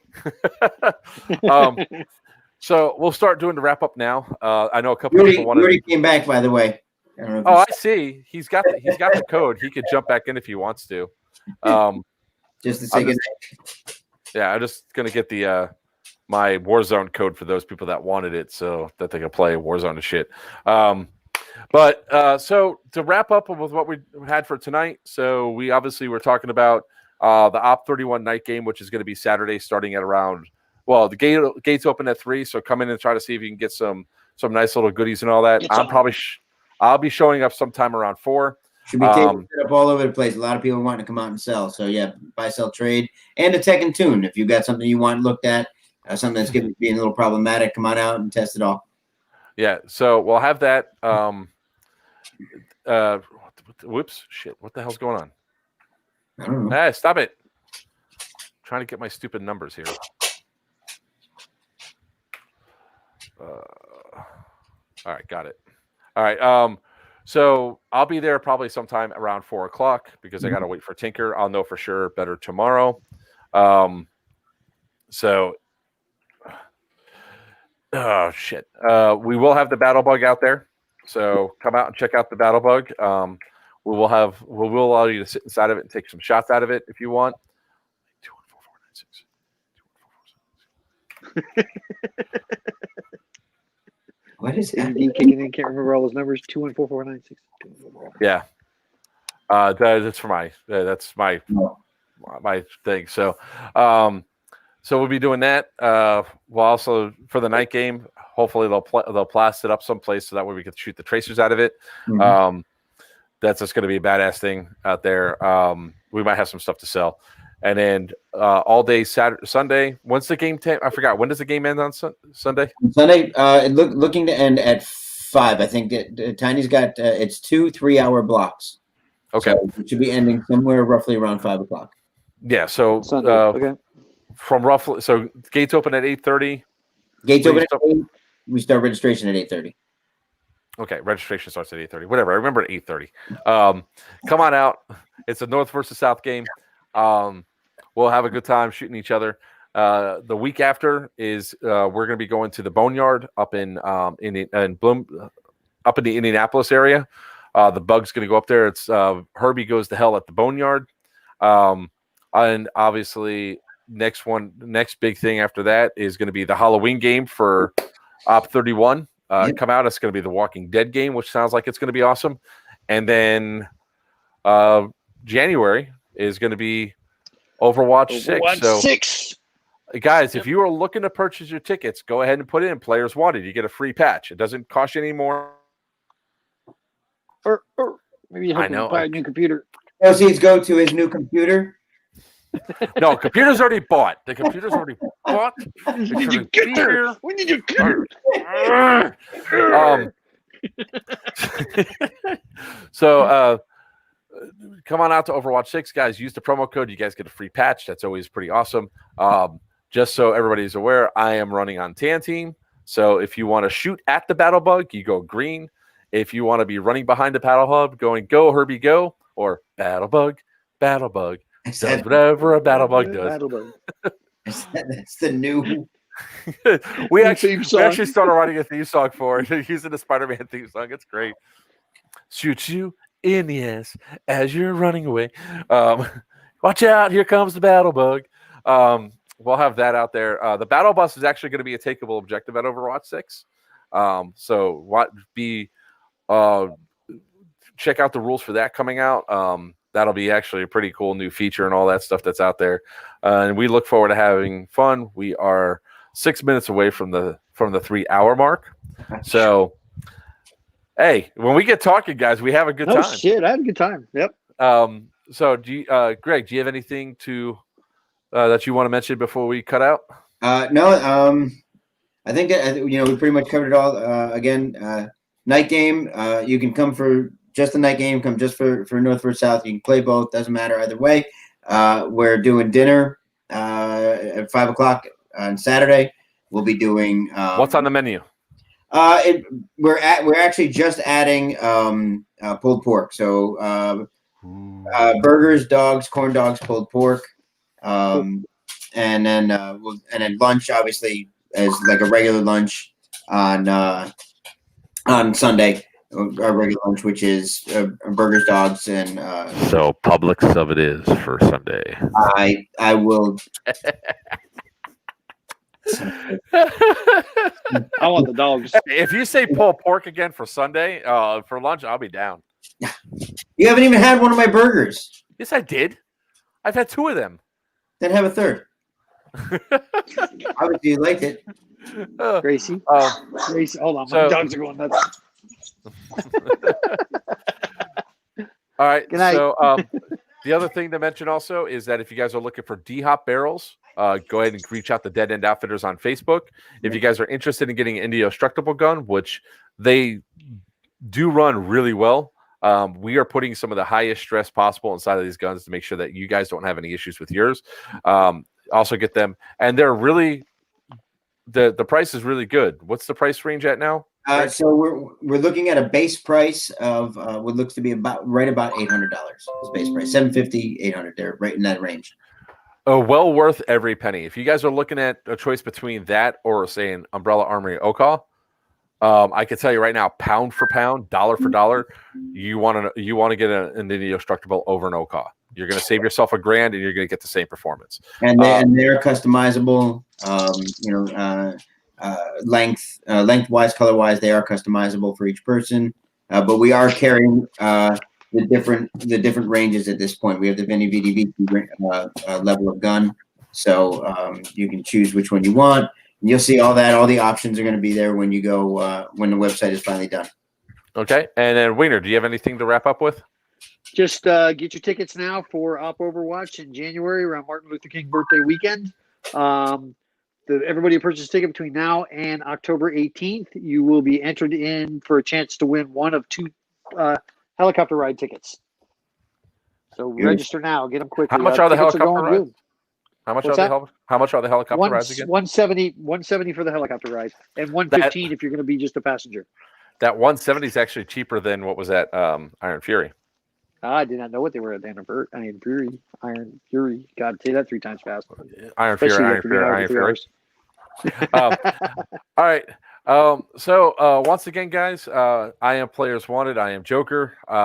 With me is the man, the myth, the legend of the shortest stature, Greg Paparisi.